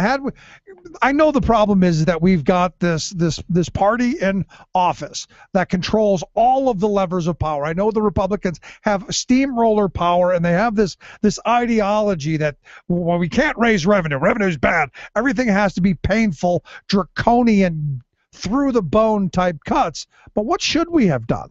Well, there are a whole host of things that we could have done that, most other states have done, and have really helped their budgets and helped make things sustainable. I think the one thing that comes, there are two right off the bat that really just kind of stand out, and one is, the tax on Marcellus Shale. Oh, you want to kill the golden goose! Yeah, that's right. Just like Texas and Wyoming and all those other places in North Dakota that have killed their golden gooses by taxing this stuff. And then on top of it, the other one is Medicaid expansion. And I think both of those, again, 26 states have done that. So right there, those two together, fairly conservatively would add $1 billion to the budget without a lot of, stress on the budget, and it would be recurring. So something that they decided not to do, and instead we're going to be pouring $247 million out of other funds, local firefighters funds, other things like that.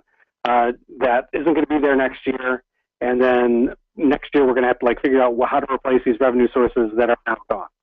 I think the important thing you said there is they decided to do. Yes. Because these are decisions that they made. These aren't natural disasters, things that just whipped up out of nowhere. These were actual choices. Oh, and I think that's the thing about budgets. It's like year after year, these are statements of our values, and what do we? How do we want to fund these things? Are these things really important to us? I think if things were important to me, I would find a way to be able to pay for them, and not just scrounging around, pulling whatever I can out of my sofa. I would try to find something in a way to be able to do this year in and year out, and that's something that certainly hasn't happened in this budget. And to me, had we taxed properly, just at the West Virginia rates, had we taxed the drillers just at the West Virginia rates, not even the Texas or North Dakota or any of but just West Virginia, because I have this weird belief that we shouldn't be the ones pulling West Virginia down. Just a weird thought I have. It would have brought in, I think for the coming fiscal year that we're looking at, it would be an additional $400 million at least. For just this year? Just this next year. Yep. So had we in 2010 not made the horrible choice of as a state choosing Tom Corbett, how much money would be in the state coffers? How much money could we have spent on education and other priorities? I think looking back that, for the last couple of years with that, if you're looking back 3 or 4 years, it would be, in the neighborhood of $1 billion that we've given away. Yeah, that sounds like real money to me. Yeah, that is real money. And all because, I go back and I look at how much they invested in this governor. Pretty good return on investment. Yeah, well, there is that. That's it's one of these things that it's it's a tax that, like every other place that has this kind of development, has.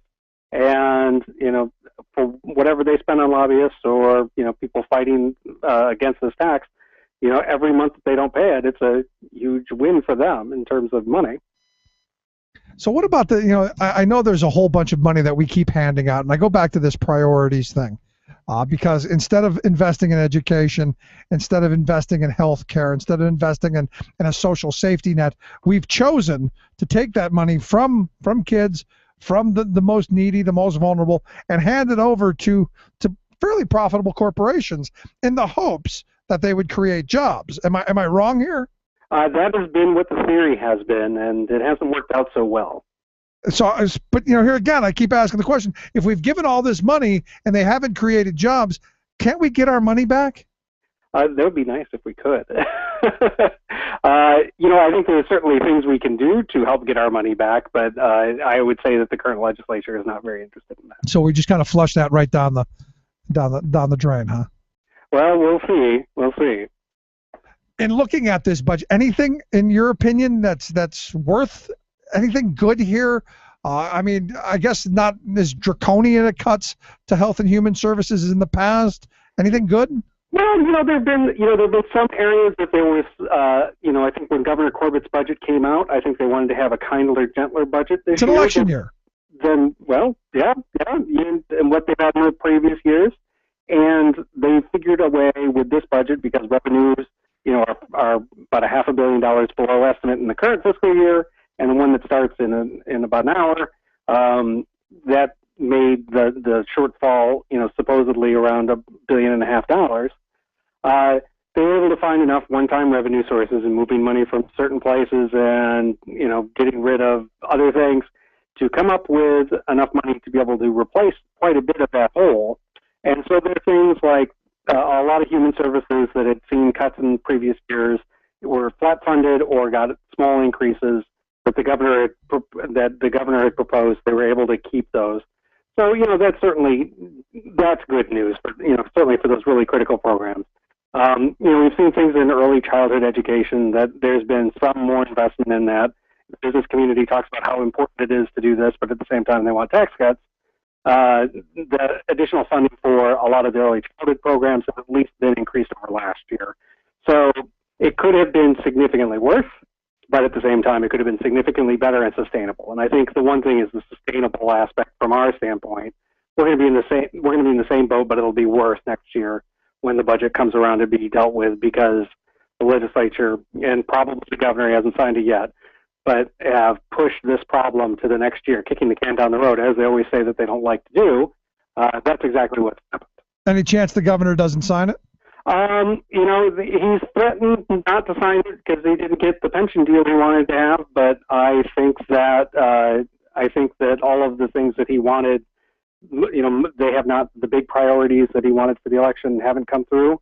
So I would be pretty surprised if he didn't sign it. Because I remember, and maybe it's just I'm the only one who does, but I remember him saying the two big priorities were obviously privatizing the state's wine and spirit shops and the pension deform that he was touting along with Representative Tobash. Neither of these seem to be in it, so I was kind of wondering, maybe does he turn it away because of that? Yeah, that's always a possibility, but, I think with the liquor store privatization in particular, there never was any real legislation on that to be considered, so that would be very hard to do before midnight tonight. And also with the pension issue, there just hasn't been the support among legislators for it, because I think it's ended up being, when you're taking money away from people and making these jobs, which, don't get paid a lot in the first place, if you're making the retirement aspects of that down the road that much worse for new employees.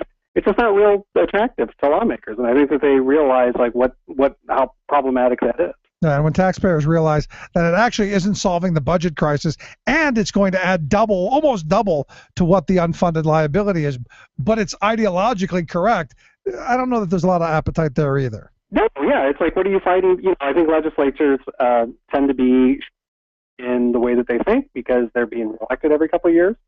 And, promising someone that you're going to have some magical savings 40 years down the line, but just the entire time that we're getting there, we're going to have to pay, make these double payments in two different systems.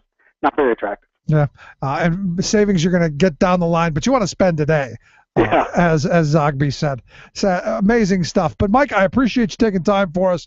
I appreciate the work you guys do there at the Pennsylvania Budget and Policy Center. Thanks so much. Hey, thanks so much, Rick. I appreciate us being on. Great talking with you. Let's take a quick break. Right back. 1-888-520-RICK.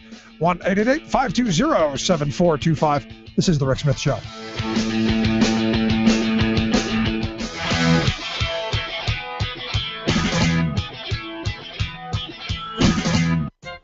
What a hoot to see House Speaker John Boehner up on his hind legs, braying like a goofy mule, and declaring that, by gollies, he's filing suit against President Obama for a, quote, aggressive unilateralism. Or was it unilateral aggressivism? Whatever. Speaker Boehner says it's an outrage, I tell you, that a president would issue executive orders to take assorted actions without the approval of Congress, specifically things that Boehner does not approve of. Everywhere I go, spaketh the Speaker, I'm asked, when will the House stand up on behalf of the people to stop the encroachment of executive power under President Obama? Really? Everywhere? That's the question he gets? Maybe he needs to get around to more places. I think he'd find that most people are more concerned about the falling middle class, rising poverty, inequality, climate change, senseless wars, and even the failure of his own leadership to address these real-life issues. Nonetheless, Boehner is suing Obama for his, quote, effort to erode the power of the legislative branch. But wait, let's check the numbers. So far, Obama's White House has issued 168 presidential orders. Yet George W. Bush was far more outrageous, using this power 291 times. Did Boehner try to sue George W. for aggressive unilateralism? No. He endorsed many of the Republicans' executive excesses, even writing to Bush in 2008, pleading with him to exercise that presidential power for a national emergency, namely exempting a steamboat in his state from safety regulations. This is Jim Hightower saying, what about Reagan's 381 executive orders, Nixon's 346, Eisenhower's 484, and on and on? I happen to oppose the use of these orders, but I also oppose using them to play crass partisan politics, as this silly speaker is doing.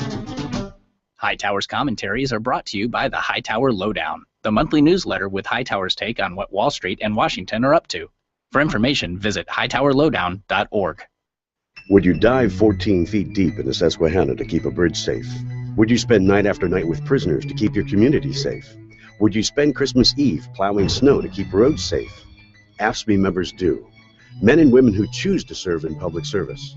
Mine inspectors, 911 dispatchers, healthcare workers, parole agents. You may not think about them, but no, they're all thinking about you. This message brought to you by AFSCME Council 13.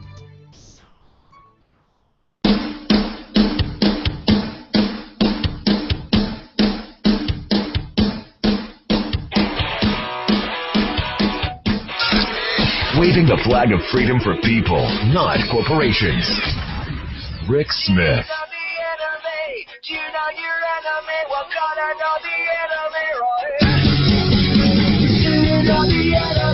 1-888-520-RICK, 1-888-520-7425. So what do you think about this budget? I mean, is this the right way to go, where you know almost from the start that you're not going to have the revenue that you say you're going to have, that the gimmicks that you claimed you were going to get rid of? Is this the right way to go? Is this how you, to bring it back to the kitchen table, which I hate doing, because I think that budgeting in elected office, budgeting for the state, for a municipality, for government is much different than sitting down at my kitchen table. But for those who say, well, sitting down at your kitchen table, would you do this? Would you plan your budget on revenue you didn't have? Would you plan your budget on one-time gimmicky tricks in the hopes that maybe next year I can dig something else up? Is that the way we're going? And the whole selling the wine and spirit shop thing, again, I have yet to meet someone who goes, Rick, it'd be such a good thing if we just got rid of those liquor stores. Wish we had a liquor store in every corner. Maybe let me think. No, not even my friend who tends to drink a lot more than I do. He knows what a wine and spirit shop is too. In fact, there's a couple of them within a couple minutes of my house. How many more do we need?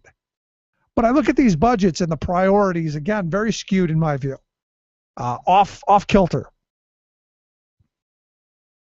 And it comes back to that ideological leadership that says we're not going to raise taxes on the very well-to-do, of which you heard Representative Harkin earlier saying, look, we're probably going to have a personal income tax increase next year. It's probably going to happen. And as I've been saying for a while now, this would take a change in our Constitution, which is not going to happen. But I've been saying, I would much rather see a much more progressive income tax. One like we used to have under the great President Dwight David Eisenhower, the good socialist. And I had this conversation over the weekend with someone who told me, wow, we've never been taxed more than we're taxed right now. Never in the history of civilization. And I'm going, really? I guess my problem is I actually have researched the tax rates of the 50s and 60s. And my grandparents paid considerably higher taxes. The top rate was 92% at one point. The bottom rate was still 20%. So even if you were making nothing, you were still paying a significant sum. And the money that kept going, and as you made more, as your shoulders got bigger, you paid more. As your wallet got fatter, you were expected a little bit more. The way I think social democracy should work. And I likened it to, being in a community of people who live by the wall, by the river. Are you going to send the weakling? Are you going to send the 10-year-old child down to the river to bring water back? Or are you going to get the big strapping young buck, 250 pounds, solid muscle? Of course, you're going to have the big guy go down there and carry the water back. You're not going to have grandma and grandpa run down to the river to the stream to get the water. Of course not. The bigger shoulders carry the more water. That's what you expect. With the understanding that as a society, we're going to all move forward together. What's happened over the last 30 years, 40, 50, is we've been systematically trained that we've got to look at the other guy and go, oh, we're going to screw him before he screws me. That he doesn't deserve something that I don't get. I mean, this whole pension argument, to me, is nonsensical. I know very few people who are ready for retirement of my age group. In fact, just over the weekend, I was reading the newspaper, and it pointed out that Gen X, which I'm at the beginning of Generation X, not ready for retirement. In fact, screwed in a huge way. Huge, I mean, epic, massive way, because we don't have the savings. And we didn't move into that next job. Baby boomers are ahead of us because they can't retire because they don't have the money either. So we're creating this thing. Well, we're not making as much money as they did in their later years to squirrel away. And the younger generation than us, they're epically screwed because they're not even getting that first entry-level job because we're still holding those. So by having this concept, we need to push retirement off till people are 100 years old. And do away with the defined benefit pension. What we've allowed the wealth class of this country to do to us is nothing short of mind-blowingly incompetent and criminal. And it's all for more for them. And, well, nothing for you. And I'm struck every time I have these conversations, like I did over the weekend, of people going, wow, that person shouldn't be making $18 an hour sweeping a floor. I'm much smarter and have many more skills and much better than he is, and I don't make much more than that. And I go, well, why not? Why don't you make more than that? Why would you begrudge him of a decent wage? One that will support his family. One that can be, I don't know, spent in the local economy. You know, one that creates jobs.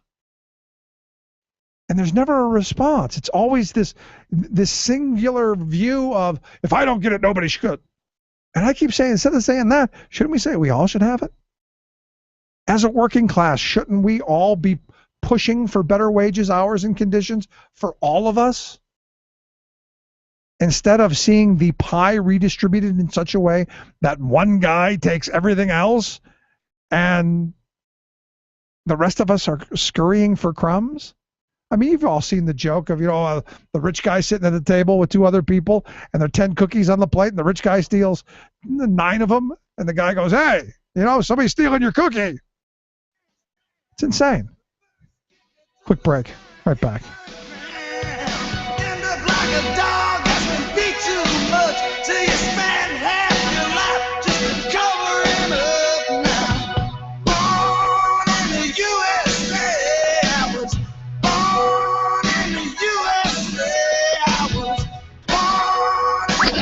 The Rick Smith Show, changing America for the better.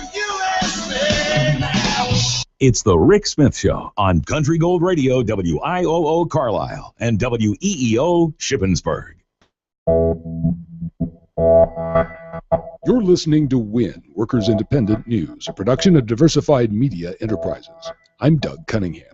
The U.S. Supreme Court ruled today that home care workers covered by collective bargaining contracts don't have to pay fair share fees to unions in lieu of union dues. The Harris v. Quinn decision went against the union position, but the decision is a narrow one that applies only to home care workers. The decision does not extend to all public workers covered by union contracts. The Supreme Court sided with the anti-union argument made by the National Right to Work Legal Defense Foundation, ruling that the mandatory fair share fees violate the First Amendment to the U.S. Constitution.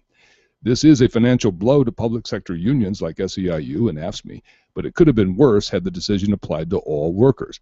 The Service Employees International Union responded to the Harris v. Quinn ruling today.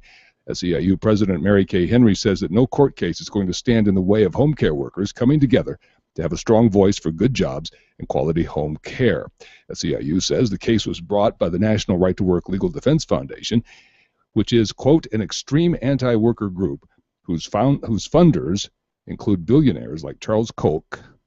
SEIU says the case was brought by the National Right to Work Legal Defense Foundation, an extreme anti-worker group whose funders include billionaires like Charles Koch and the Walton family. The SEIU says it is the latest in a decades-long attack on the rights of working people to join together to improve their jobs and the quality of services that they provide. Unions are joining Public Citizens Global Trade Watch in the Fair Trade campaign for 4th of July actions against the proposed Trans-Pacific Partnership Free Trade Agreement.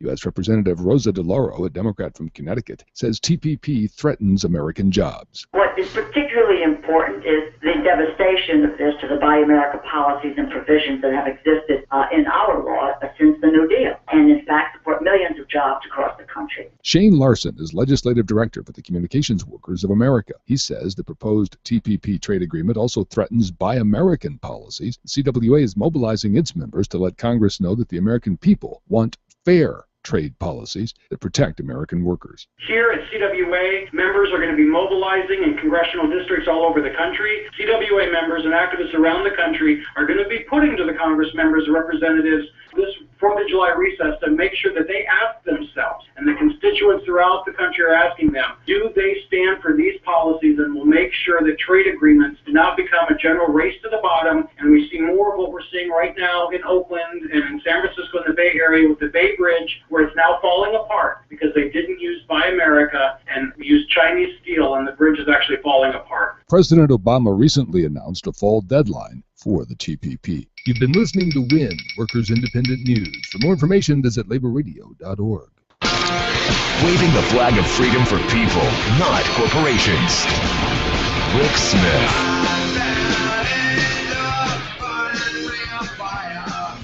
Down, and the flames went higher, and it burns, burns, burns.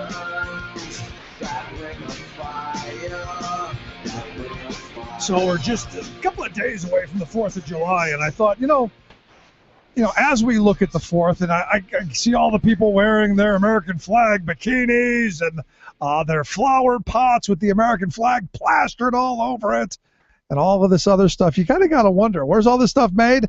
I can tell you, the mass of it, not here. In fact, I remember the guy who, he had his American flag, and he's waving it around saying, we're number one. I go, can I check something real quick? Looked at the label, made in China. I go, we won't be number one until we make our own damn flags. Just a thought.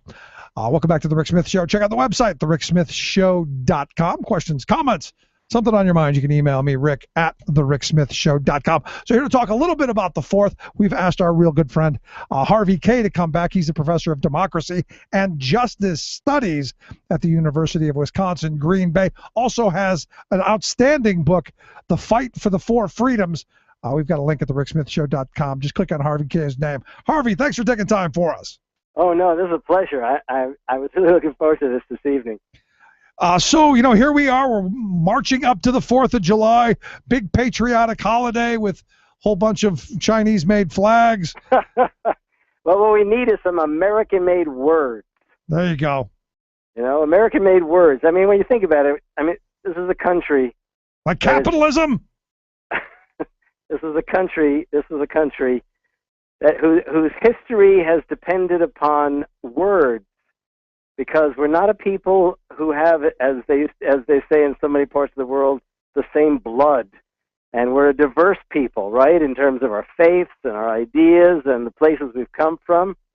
So what we share fundamentally is a history, and that history is marked and punctuated and inspired by great words, from Thomas Paine to Martin Luther King to who knows who we've got coming up in the future.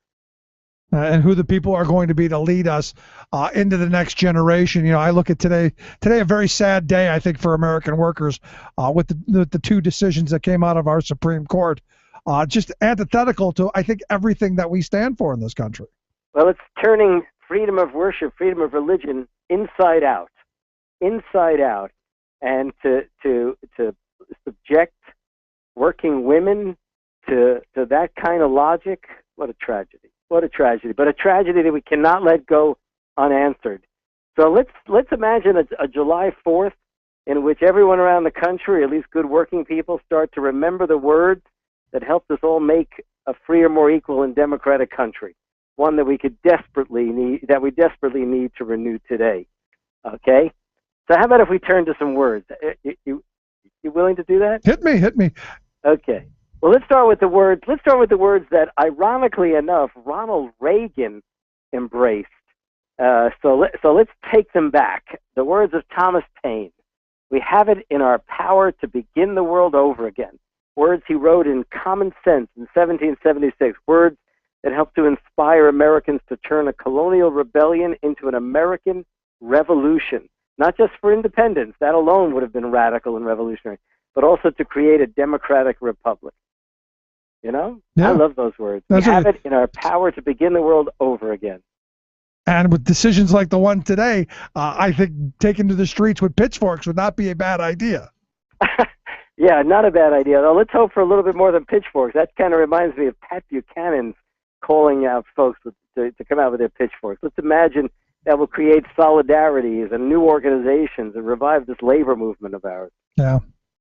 But, the other one, you go back to the Declaration of Independence, which you point out, we hold these truths to be self-evident. That, wow, we're all created equal. Yeah, those are great words, aren't they? We hold these truths to be self-evident, that all men are created equal, that they are endowed by their Creator with certain unalienable rights, that among these are life, liberty, and the pursuit of happiness. I mean, think about those words. For a start, all men are created equal. And when they said men, of course, we can talk about the gender biases and discriminations, but it's also the case that in those days, the term men was, in its own fashion, intended to imply all of humanity. But think also about these words, life, liberty, and the pursuit of happiness. It doesn't say life, liberty, and the pursuit of property. It doesn't say life, liberty, and the pursuit of profits. It says life, liberty, and the pursuit of happiness. The Declaration has no legal standing in the court, but it sure does have a hell of a lot of standing in our hearts and minds. Yeah. But it did originally. The first draft, property was supposed to be what it was, but they changed it because they knew. Yeah, they had foresight, didn't they? They had a sense of possibility. You know, it's also interesting to note, as much as I'm a fan of Thomas Paine more than Thomas Jefferson, that Jefferson's Declaration ends up becoming an inspiration to working people and ethnic and racial minorities in their struggles to come, and to women. So that in 1848, Elizabeth Cady Stanton and the women who gathered in Seneca Falls and issued the Declaration of Sentiments, they open up with, "We hold these truths to be self-evident, that all men and women are created equal." And those are the kinds of words that speak to people. You know, this created equal means that that no one stands above the law or outside the law, which of course is what we've seen happen today at the Supreme Court. Huh? Yeah. And then of course we can go to Lincoln. I mean, let's go right through American history, right? The Gettysburg Address. You know, the Gettysburg Address when I was growing up was always a kind of a joke, because it was always the fact who was going to have to memorize it or who was going to have to recite it. But then as an adult, I went back and I looked at it. I tried to make more sense of it. I read the books about it. And one comes to see the degree to which Lincoln really was imbued with the same spirit as the founders. In some ways, he was indeed the last of the founders. And in that speech, and there's a great line, that this nation under God shall have a new birth of freedom, and that government of the people, by the people, for the people, shall not perish from this earth. And, you know, I mean, seriously speaking, how can you not be inspired by those words? Even at the darkest, most cynical moments, how can you not take those words to heart, right? Yeah, I'm with you. And, you know, maybe these are things that we need to hear more often. Yeah, I think we do. I mean, I think especially, I read this piece. I think that's what led you to call me this time. I read this piece for the Campaign for America's Future. I titled Some Democratic Words for July 4th. I was sitting the other day and I was thinking, you know, I make such a big deal about remembering the past and how the left and labor has so often just forgotten its own story. So maybe the best way to start out is with the finest of words, and I accumulated this roster of quotes.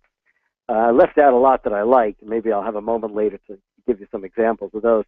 But as I looked at it, I thought, you know, what a story we have to tell. And this is a story that we really do need to imbue in our kids and endow our kids with. For too long, these kids have been growing up in a conservative era. And we have to remind them that over and over again, Americans have found it inside of themselves the capacity to rise up and reassert that all men are created equal, that America is about the pursuit of life, liberty, and happiness. And indeed, that we're a grand experiment in freedom, equality, and democracy, one that we cannot let go of. You know, there's this line by Henry Demarest Lloyd, this progressive of the late 19th, early 20th century. And I think this one really captures that idea of not letting go and keeping the struggle alive. He said, "The price of liberty is something more than eternal vigilance. There must also be eternal advance. We can save the rights we have inherited from our fathers only by winning new ones to bequeath our children." And I think the best minds and best radicals in America understood that it's not simply a matter of defending what we have, but constantly pushing at the limits of freedom, equality, and democracy. Yeah, and it's not just about hooray for me and screw everybody else. It's about, as my grandparents' generation thought, it's about their children and their grandchildren. Yeah, you know, in that vein, I think you and I have talked about this before. My father was a World War II veteran, and that's pretty much what my book, The Fight for the Four Freedoms, was about that generation. My father came back, and my mother had worked during the war. Their sense was that they weren't just going to build a better life for themselves. They're going to build a better life for their children. So when school referenda came up, they voted to tax themselves because that was the only way they knew they could assure to make sure that the kids had an opportunity at an education.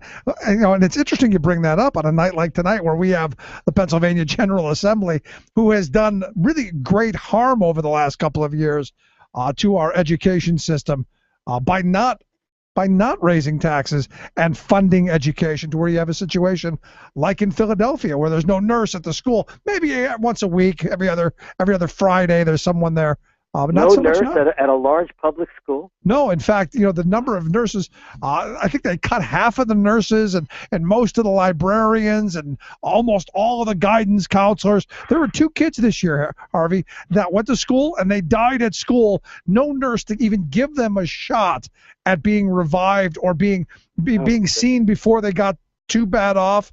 To me, it's criminal. That is criminal.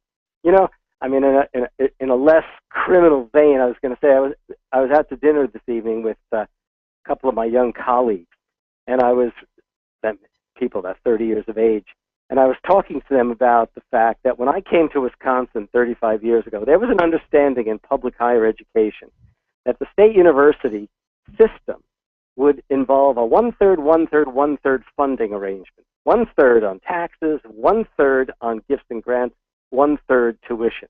And the state over and over again, state government, state legislatures found it in themselves to reduce the taxpayer contribution so that tuition has risen. When they talk about all these tuition rises and students having to go into debt, yep. I mean, what's phenomenal is they often point the finger at professors as if we're making a lot of money. What they fail to consider is the degree to which taxpayers have withdrawn support. So on the one hand, they withdraw support from the state university, a shared risk, you might say, and then they end up paying more for their kids, or their kids end up paying more, and then they end up complaining about the cost of higher education. Yeah, I mean, here in Pennsylvania back in 1982, as the one guy explained to me, it was much the same formula that you've pointed to. The state and local taxes and all that stuff picked up 2/3. The tuition was 1/3. Right now, today, the state and local governments pick up about 1/4, and tuition is 3/4. Yeah, I think that's where we've been moving. Right. And it's completely antithetical to what my grandparents' generation, your father's generation, what they believed. Yeah, it's interesting. I had said this at dinner because I was thinking about our talk this evening. In 1936, Franklin Roosevelt, the president of the New Deal, the president who led us through World War II, the president who really did lead a generation to become the greatest generation. He went to St. Louis in 1936 to dedicate a war memorial. Now, most presidents and politicians, when they go to dedicate a war memorial, they talk about war and battle and courage, all the things that one would naturally talk about. But listen to what Roosevelt said in dedicating the St. Louis War Memorial. It says, "A true patriotism urges us to build an even more substantial America, where the good things of life may be shared by more of us, where the social injustices will not be encouraged to flourish." When's the last time you heard that kind of talk? Not in my lifetime. Yeah, no, definitely not. All of my lifetime's been hooray for me and screw you, Harvey. Yep, that's what it seems to be coming down to, right? You're a greedy teacher with a pension. Well, remember, or let's put it this way, they took away the state contribution to my pension in the state of Wisconsin. That's Scott Walker's doing. Yeah, they want to do the same thing here. I mean, it's all part of the hooray for me playbook. Yeah. Oh, God. So hit me with some more good words as people move into the fourth.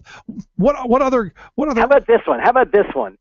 This is the one. I mean, think about this in light of the past 40 years.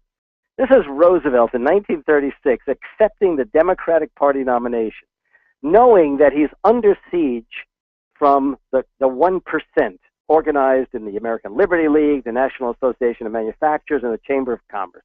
And this is what he says. "These economic royalists complain that we seek to overthrow the institutions of America. But what they really complain of is that we seek to take away their power.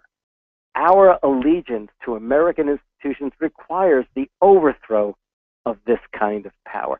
Could you imagine a president? Telling the nation, this is on national radio, in a convention gathering of 100,000 people at a stadium, and he's pointing his finger at the economic royalists and saying that we need to overthrow this kind of power. I mean, that's America. That's America. Not what we've got from our politicians today. So these are fantastic words. How do we get back to this?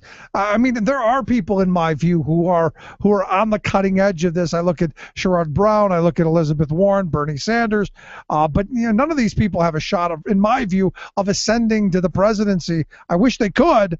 Yes, I agree with you. And I've been thinking about this a lot, too. And somebody today was asking me, well, do you think Warren or Sanders ought to actually primary Hillary Clinton, or assuming she runs? And I said, I don't know if they should waste their time in a primary sense. But folks who are progressive, who are our leaders, the Sherrod Brown, the Elizabeth Warren, the Bernie Sanders, and the Congressman Keith Ellison and others, what they need to do is they need to agree on crafting a movement, on cultivating a movement. You know, I actually think, I'm going to go out on a limb here perhaps, but I actually think we live in almost a revolutionary moment in America. I mean, see, in 1932, when the presidential elections were upcoming, you had veterans marching, you had workers and the jobless out in the streets, you had farmers blocking the highways. You had this ferment developing. And you had, out of that emerged Franklin Roosevelt. Now, I don't think we're on the verge of a new Franklin Roosevelt. But if you look around with Moral Monday down south in North Carolina. The fast food workers. Okay, the fast food workers, the big box store workers, the elections that have been held, you know, which are perhaps portentous. You've got the one in New York with de Blasio. You've got the changes in Pittsburgh. You've got that in Seattle. You've got these things emerging. And I'm not so sure that, you know, we're going to see the new FDR, but I'd love to see, again, the likes of Sanders and Warren and others help cultivate a movement on maybe on the left wing of the Democratic Party to apply as much pressure to the Democrats, as much pressure as possible that would be sustained beyond the election. I mean, I don't see anything else, and I'd like to see Trump go wake up and get involved directly in that effort. Yeah, I'm with you, and because I've been asking today, you know, what's the labor movement going to look like in 2, 3, 5 years, given today's decision and the door that it opens for the next court case down the road? Because I think incrementally all of this destruction of the labor laws that we have now has to happen. Oh yeah, no, I think you've had my young colleague John Shelton on your show. He works on public employee unions, teachers unions. At least I have a recollection of that. And he and I were talking, and he said, you know, the Supreme Court's whittling away awfully fast at any kind of labor protection. What we need to hear something like A. Philip Randolph, right? Back in the 30s. Freedom is never given, it is won, right? The black labor leader, A. Philip Randolph. I think is that succinct and to the point? That we never get we never get to learn about.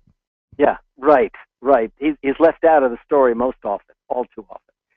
Yeah, no, I mean, we can sit here and we're in this patriotic season, right? We had Memorial Day, now we've got July 4th, we recently had the big anniversary of D-Day. I would love to have seen a greater recollection of what that generation, that D-Day seemed to symbolize as a moment in time. I'd love to have heard more from our political leaders and our cultural leaders that this was the generation that created Social Security, that established the Wagner Act, the National Labor Relations Act, that then in the 60s put through the Immigration Reform Act, put through Civil Rights and Voting Rights Acts, created the EPA, Environmental Protection Agency, the Consumer Product Safety Commission, and the Occupational Safety and Health Administration. I mean, we've got a history that we really need to remember, if only to give us a sense that there is reason to renew our solidarities and renew the struggle. And the hope is that's where we go. Yes. You want another good quote? Hit me. Okay. This is a poem, okay? It doesn't rhyme, but it's a poem by the poet Archibald MacLeish in 1939. This is before World War II. It is a poem called America Was Promises. He wrote, "Believe, America is promises to take. America is promises to us to take them brutally, with love, but take them. Oh, believe this." I mean, he was trying to get Americans again to remember that democracy is not just something that happens. Democracy is something you fight for. But here's the quote I didn't put in my article for Campaign for America's Future. This is my favorite quote from Thomas Paine. "The sun never shined on a cause of greater worth. 'Tis not the affair of a city, a county, a province, or a kingdom, but of a continent, of at least 1/8 part of the habitable globe. 'Tis not the concern of a day, a year, or an age. Posterity are virtually involved in the contest, and will be more or less affected even to the end of time by the proceedings now.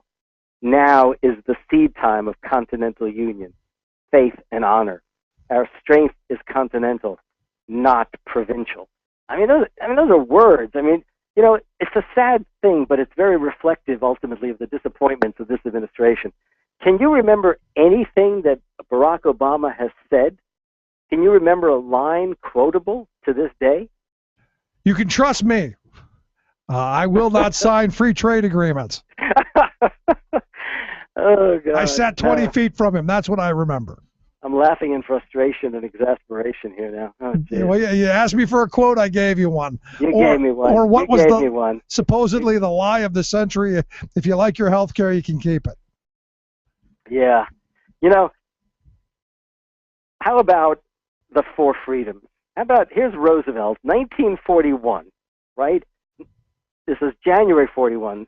We won't enter the war until December, but he knows he's got to prepare the nation for war. He knows that they're coming for us, the fascists. He has no doubt in his mind. And he goes before the American people, essentially to call them to war without calling them immediately into the conflict, right? And he says, we look forward to a world founded upon four essential human freedoms. The first is freedom of speech and expression. The second is freedom of every person to worship God in his own way. The third is freedom from want. The fourth is freedom from fear. Now, those words are so relevant today. The first is freedom of speech and expression. Well, that means that workers, if we pursue the four freedoms, that workers will be able to organize and not have to suffer the persecution of their employers and the union-busting efforts of their lawyers, right? I mean, that's what freedom of speech and expression means, to take that speech and expression even into the workplace. Let's make industrial democracy, a term of the 1930s, all the more meaningful in the future. Then the second is freedom of every person to worship God in his own way. Well, let the owners of Hobby Lobby worship God in their own way, but don't expect everyone else to bow to their interpretation of God's will, right? Yep, absolutely. The third is freedom from want. Well, in the wake of that recession, in the wake of 40 years of class war from above, we have seen working people suffer constantly, not only in terms of the loss of their income, but the loss of their pensions. I mean, the shifting of risk from the shared level to the personal level is shocking in this country. The fourth is freedom from fear. We don't even know if we're being listened to. You know, it's nice to be listened to on the radio, but we don't really want to be listened to on the phone if you and I are talking, right? I mean, we're living at a time in which anxiety prevails. And we have politicians who are more ready to promote fear than freedom from fear. Not to mention, I'm still in shock by the story of the Philadelphia kids. I mean, send your kids to school. You don't send them to die, right? Yeah, no, I mean, it's appalling on so many levels. And yet the outrage that I would expect, I have yet to see. And that's what's frustrating to me. I'm struggling with that, and I'm hoping that there's a spark. I'm hoping that there's a moment when people say, you know, there's only so much of you know what I'm willing to eat, and I'm full. It's time to push back, and I'm waiting for that. That's why I hope that the words that you've laid out are taken to heart, especially as we move to the 4th of July, and especially as we look to those stars and stripes and go, you know what? There is a better America. There is a better opportunity. And as Philip Randolph said, you know, nothing is given. It's won, and we need to get back into that idea of fighting and winning. You know, everyone's thinking ahead to the fireworks probably on Friday night in whatever town or city they're from. I think when they sit down to eat dinner that afternoon or they're out barbecuing, they ought to take a little time. When they have that next beer, that next glass of wine, whatever they're going to drink, I think they ought to raise a toast and maybe pick up some of these lines, you know, remind themselves all men are created equal, that America was established to allow for life, liberty, and the pursuit of happiness, to remember that we have it in our power to begin the world over again. Just take that, you know, if they would just take that moment, maybe things would start to click a little bit. There you go. Harvey, it's always great talking with you. I appreciate you taking time for us. And I love the quotes, man. Thank you. Thank you. I look forward to some other time this summer, you and I to talk, and maybe we'll have something really bright and hopeful to talk about. Oh, there you go. Harvey K., thanks so much. Thank you. Let's take a quick break. Right back. Stick around. You're listening to The Rick Smith Show. for working people. Come to talk. We gotta get organized. We gotta do it today. No more madness and fury. No more disarray. We gotta get organized. You're listening to The Rick Smith Show. This is the Media Matters Minute. I'm Megan Hatcher-Mays. Right-wing media figures were quick to celebrate the Supreme Court's decision in Burwell v. Hobby Lobby, in which the court ruled that closely held corporations cannot be required to provide health coverage for employees that includes contraception if the employer has a religious objection. Following the ruling, conservative radio host Rush Limbaugh claimed, "Birth control is not what was banned by the Supreme Court. That's not what was on the docket, so to speak. In the Hobby Lobby case, narrow though it may be, the Supreme Court, by 5-4 majority decision, defended liberty. And it should be noted that even after this decision, birth control remains widely available. It is dirt cheap, no matter where you want to go get it." Other conservative media figures took to Twitter to mock women's access to contraception. Breitbart.com's John Nolte quipped, now, quote, "Women might have to go to Target for birth control." And Fox News contributor and editor-in-chief of RedState.com, Eric Erickson, tweeted, quote, "My religion trumps your right to employer-subsidized, consequence-free sex." For more on this and other stories, please visit MediaMatters.org. Tales of American Political History with Clinton Porter Hackney. In 1984, Ronald Reagan was running for re-election along with his vice president, George Bush. They would go on to win the second term they sought, but as Election Day approached, Vice President Bush ran into an unusual surprise. With the Democratic ticket of Walter Mondale and Geraldine Ferraro lagging in the polls, their campaign and other partisans as well were frantically searching for new issues that might throw the Republicans off balance. Negative research began to lead down an unusual path when it was found that the longtime Texan George Bush had declared his homestead to be in Kennebunkport, Maine. The Bush family had deep, deep roots in New England. They were descendants of a couple that had come to America on the Mayflower, and the family had lived in Connecticut for generations. Join us again as more facts find their way to a young, unknown Texas Politico. This is Clinton Porter Hackney at cphackney.com. Chances are, when you took a shower this morning, an AFSCME member made sure that water was clean. When you drove to work, an AFSCME member maintained the road. When you rode an elevator, an AFSCME member inspected it. I'm David Philman, Executive Director of AFSCME Council 13, the American Federation of State, County, and Municipal Employees. AFSCME members enforce regulations, keep prisoners behind bars, take care of patients, protect the environment, and more. The work isn't glamorous, the salaries aren't high, but AFSCME members serve the public in every aspect of our daily lives. Chances are, you'll never see that AFSCME member working in a sewage plant, diving underwater to repair a bridge, or answering a 911 call. But aren't you glad they do? For more information, visit AFSCME13.org. We are AFSCME.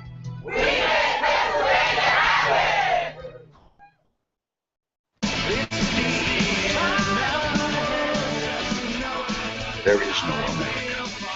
There is no democracy. There is only IBM and ITT and AT&T and DuPont, Dow, Union Carbide, and Exxon. Those are the nations of the world today. Welcome back to The Rick Smith Show. Check out the website, thericksmithshow.com. Questions, comments, something on your mind, you can email me, Rick at thericksmithshow.com. Interesting story I came across.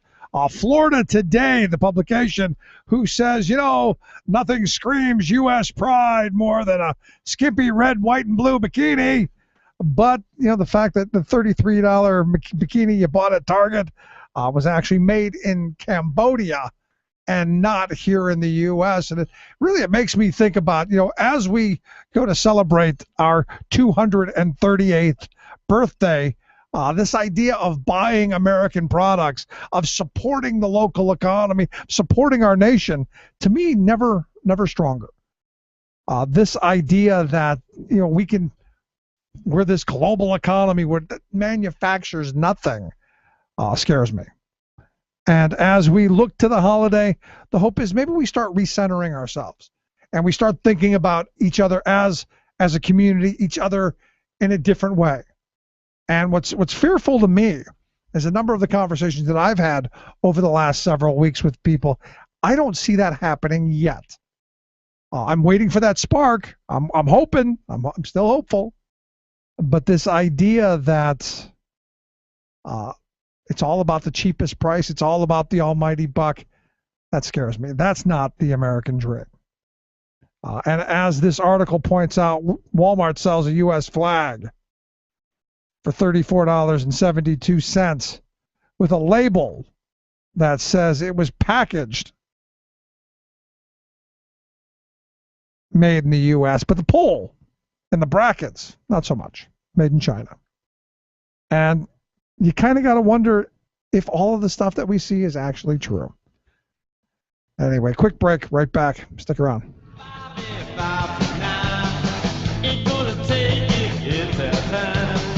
We want the world and we want it now. We're going to take it and we want the airwaves. Not right wing, just right. The Rick Smith. Stay alive.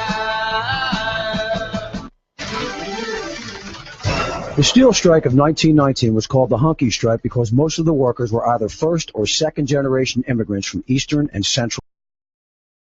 One, workers had benefited from shorter hours, better pay, and the promise of union recognition. Once the war came to an end, the mill owners pursued anti-union open shop policies and other cost-cutting measures. During the strike, there was near total suppression of all civil liberties. Major work issues included the 12-hour day, the 7-day work week, scores of workers being injured and maimed, union recognition, and poverty wages. Mary Harris, better known as Mother Jones, fought tirelessly throughout her life for social justice and human rights as a labor leader and a worker advocate. On August 20th, while visiting striking miners in Homestead, Pennsylvania, home of U.S. Steel's famous Homestead Steelworks, she defied injunctions against public gatherings and addressed 5,000 striking workers and their families. This speech led to her being arrested and jailed for giving an unauthorized speech. When brought before the judge, she was asked who had signed her permit to speak at a public gathering. She answered, Patrick Henry, Thomas Jefferson, and John Adams. As the strike went on, Mother Jones, the grandmother of all agitators, gave many speeches to rally the workers.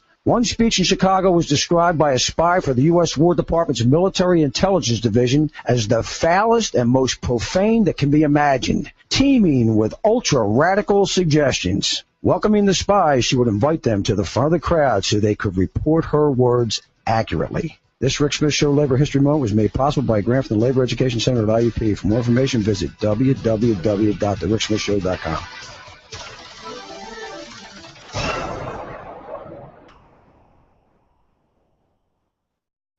But I've come back going, you know what? I don't know that I want to do this. Some other options maybe coming around the corner.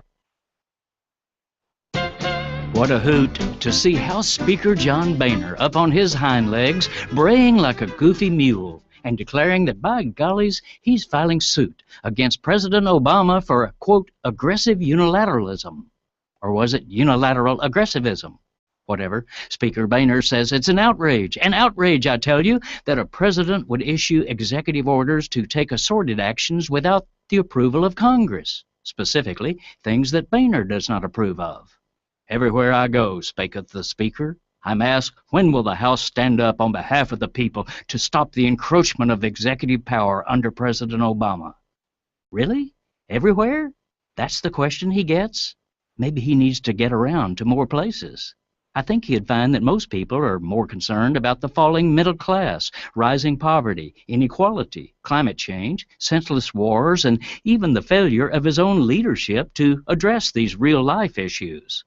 Nonetheless, Boehner is suing Obama for his, quote, effort to erode the power of the legislative branch. But wait, let's check the numbers. So far, Obama's White House has issued 168 presidential orders. Yet George W. Bush was far more outrageous, using this power 291 times. Did Boehner try to sue George W. for aggressive unilateralism? No. He endorsed many of the Republicans' executive excesses, even writing to Bush in 2008, pleading with him to exercise that presidential power for a national emergency, namely exempting a steamboat in his state from safety regulations. This is Jim Hightower saying, what about Reagan's 381 executive orders? Nixon's 346, Eisenhower's 484, and on and on. I happen to oppose the use of these orders, but I also oppose using them to play crass partisan politics, as this silly speaker is doing. Hightower's commentaries are brought to you by the Hightower Lowdown, the monthly newsletter with Hightower's take on what Wall Street and Washington are up to. For information, visit hightowerlowdown.org. Would you dive 14 feet deep in the Susquehanna to keep a bridge safe? Would you spend night after night with prisoners to keep your community safe? Would you spend Christmas Eve plowing snow to keep roads safe? AFSCME members do. Men and women who choose to serve in public service. Mine inspectors, 911 dispatchers, healthcare workers, parole agents. You may not think about them, but no, they're all thinking about you. This message brought to you by AFSCME Council 13. The most important issues of the day. This is the Rick Smith Show. Well, I got to be honest. I don't know that there's much else in the news that I'm overly interested in, aside from our bought and paid for corporate Supreme Court of Scalia law or Scalito law. People, I mean, I have people yelling at me, "Whoa, so do you want Sharia law?" No, I don't want Sharia law, but I sure as hell don't want Scalito law either, which is no rights for workers, no rights for women, and a plutocracy full of, just maybe we just need to move away, step away from the Supreme Court, and let's find out what's going on around the world. We've got Luke Vargas, Talk Radio News Service. Luke, thanks for taking time for us.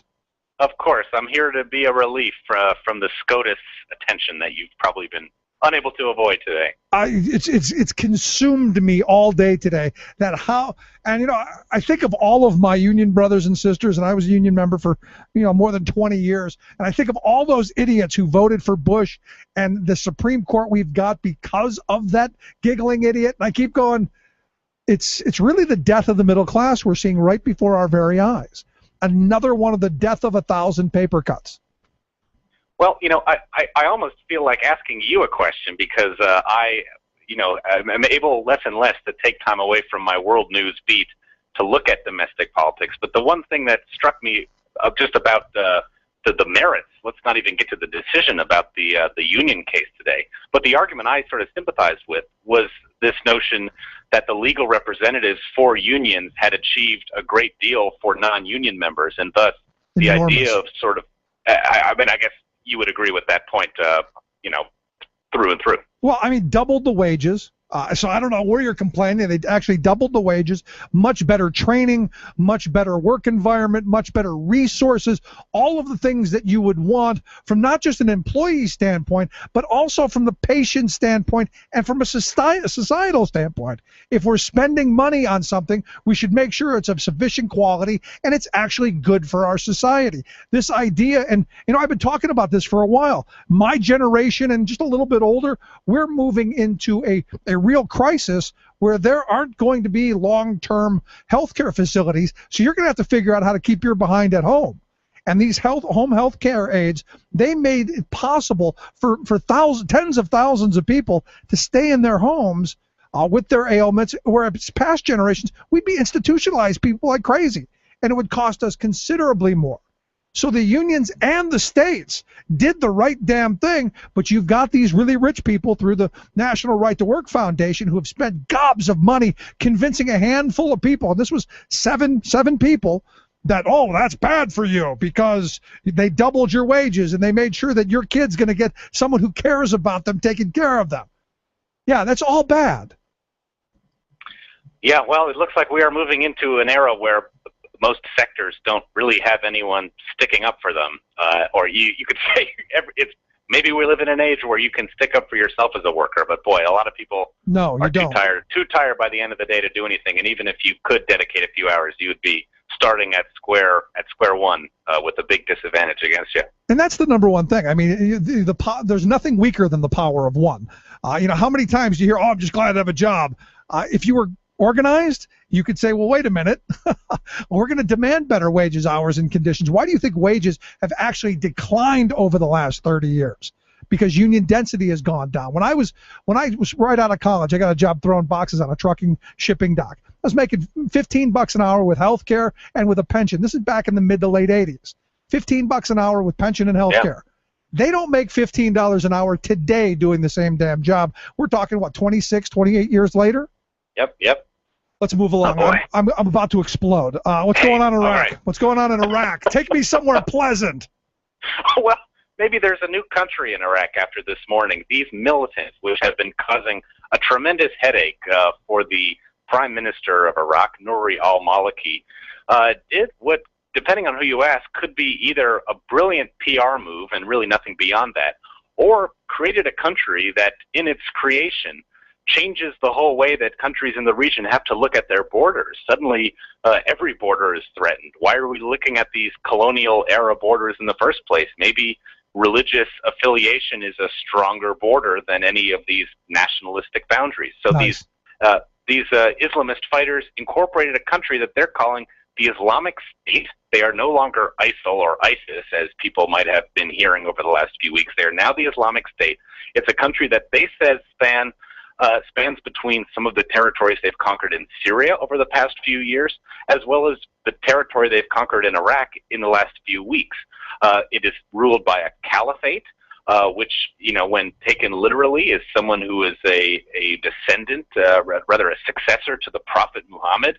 This is a title that is both political and civic as well as religious, and it's a title that has not been around since the beginning of the last century. Right before World War II, we lost the last caliphate from the Ottoman Empire.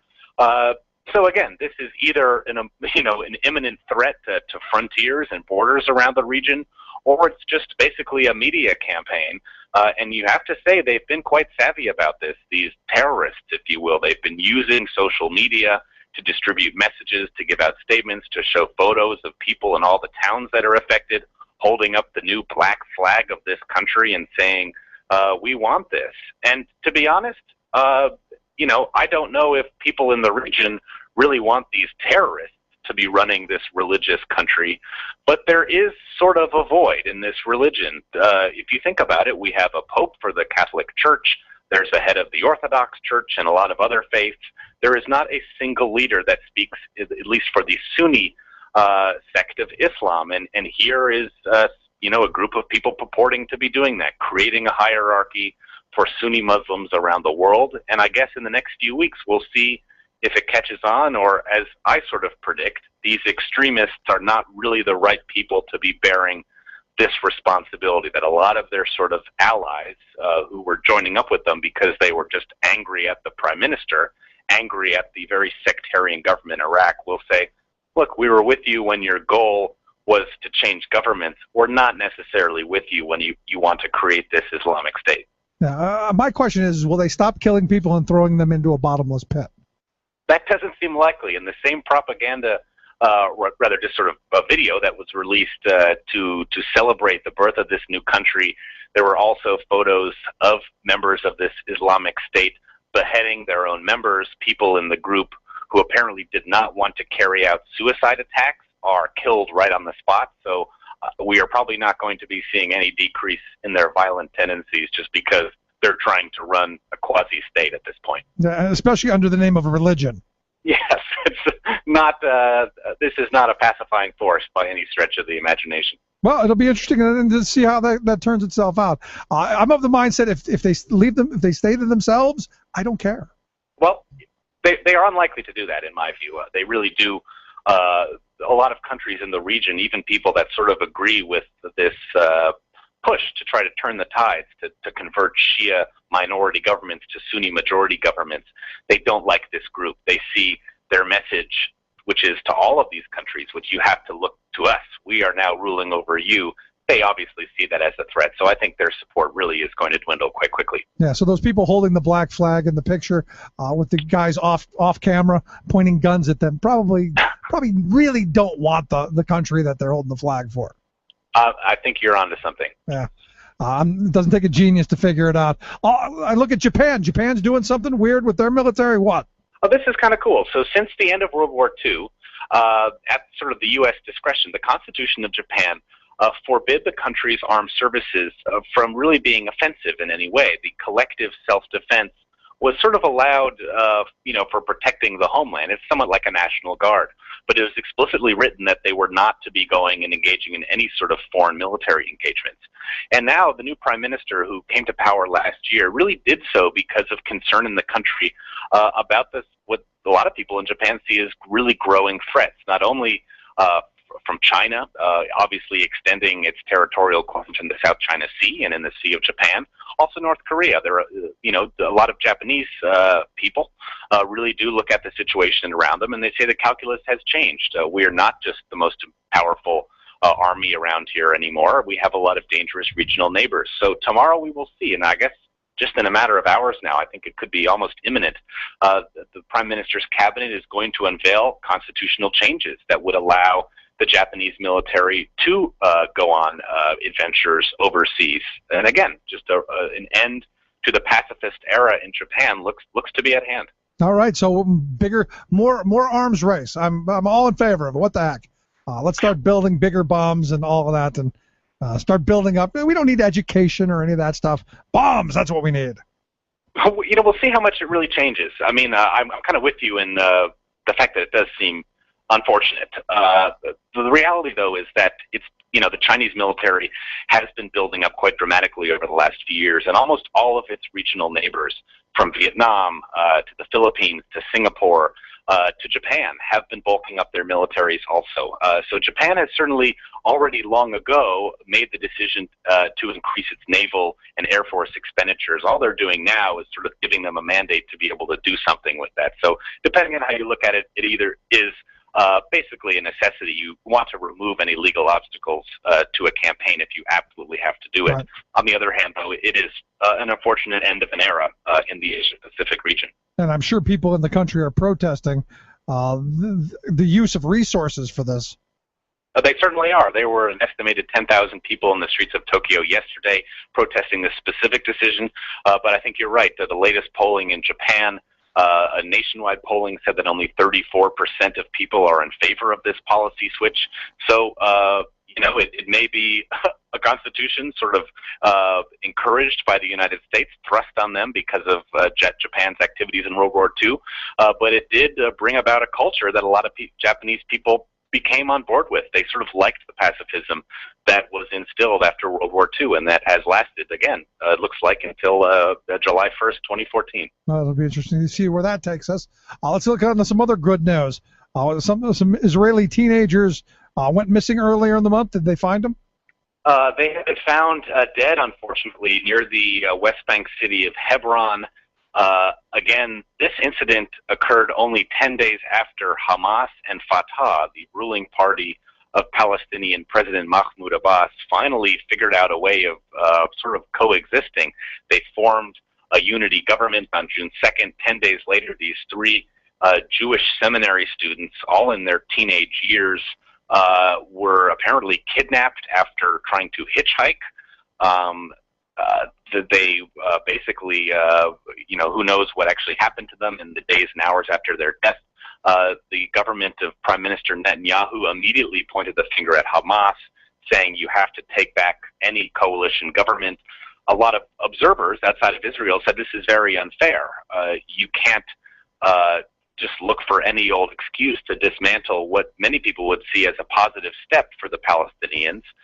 And a big complaint also was that in going after these teenagers and trying to figure out where they were and who might have kidnapped them, the Israeli government did what many people say constituted collective punishment, essentially conducting thousands of raids on homes, arresting near 500 people in the process of looking for the two men who are now believed to be suspects. Essentially, they just needed a reason to try and go and punish Hamas for gaining more power.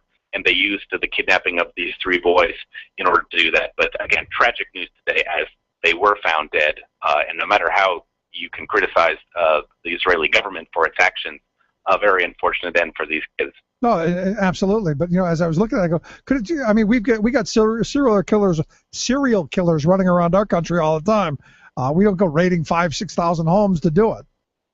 Sure, and it would seem a little strange that after many years of trying to figure out a way to gain legitimacy that Hamas would order a kidnapping right after one of the biggest turning points in its political history. That does seem like an unwise directive. It does look like the people who are being accused are members of Hamas. But again, what if, we had a president arresting individuals or going after individuals and saying they're members of the Republican Party? I mean, you can't make associations necessarily between individual actions and membership in the group. And I know people will take issue with that, connection, and I don't mean to try and ruffle feathers, but again, it does seem like there was some overreach here, and we'll see how it plays out. See, you just haven't been following the news. Obama's already doing that. Haven't you heard? That's what the lawsuit's all about, or partially, maybe.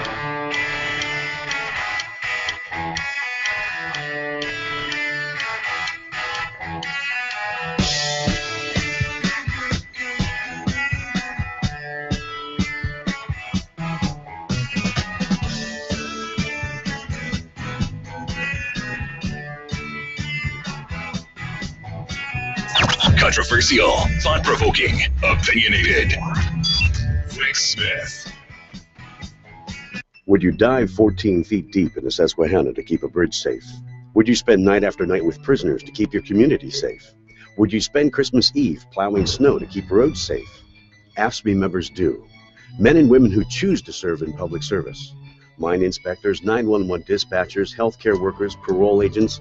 You may not think about them, but no, they're all thinking about you. This message brought to you by AFSCME Council 13.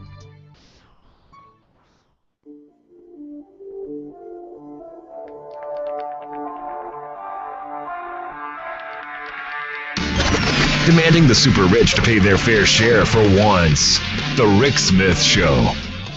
I got a bad case, I'm turning it up. It's been cold in here, so fire it up. I got a bad case, I'm turning it up. It's been cold in here, so somebody fire it up. Welcome back to the Rick Smith Show. If you missed any portion of the program, thericksmithshow.com. Questions, comments, something on your mind, you can always email me, Rick at thericksmithshow.com. Hit me up on the Twitters at Rick Smith Show. Also, Facebook.com/Rick Smith Show. Lots of ways of communicating here with the big program. Today, I'm stuck on the Harris v. Quinn case. Probably going to consume me for the next couple of days, as I see this as another step. Another step in the destruction of the middle class in this country.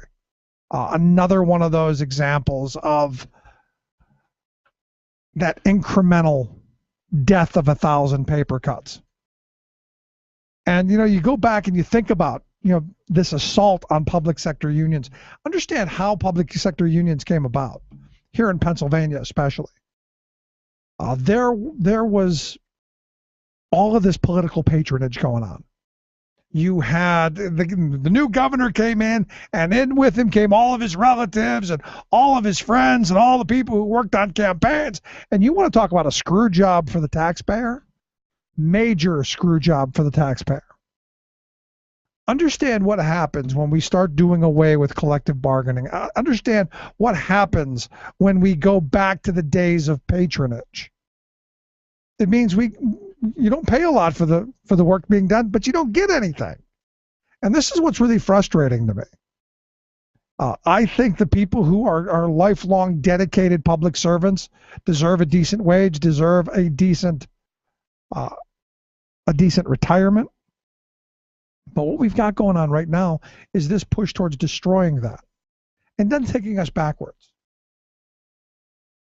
And really everything that we're seeing is taking us backwards. It's taking us back to the bad old days. You look today in 1936, today in history, the Walsh-Healy Act took effect.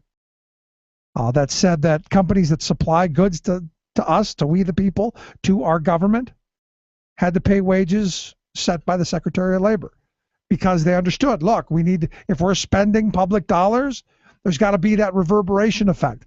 And they understood this back then. They got it. You pump money into the economy, guess what happens?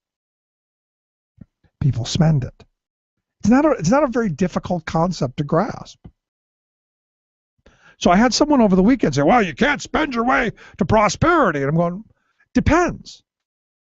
You can actually take tax dollars and spend it, and the reverberation effect could actually create prosperity, as we had done in the past. And, here on the program over the years, we've talked about hundreds of situations where investment by we the people has spawned industry. I think of the Navy chair that, here in Pennsylvania, they made this aluminum chair that was basically indestructible during World War II. And, since then, that's been the chair. Chinese knockoffs are killing them right now. But, you're talking about public investment. Built this company that's been around all these years, employing people all these years, and creating jobs in a local economy. It's just, it's a matter of we need to be talking about these things. Anyway, I appreciate you being here tonight. Tomorrow, much of the same. This Harris thing, really a very important case. But I appreciate you being here. We'll see you back tomorrow.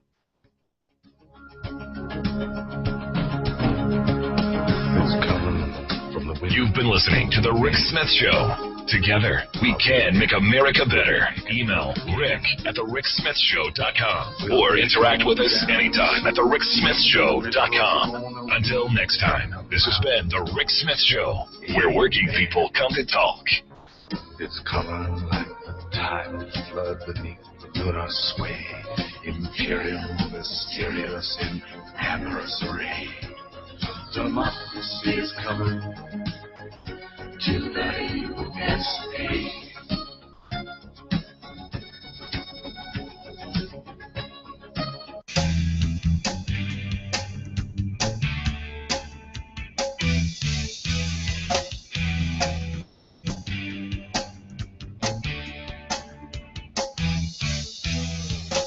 We see the storm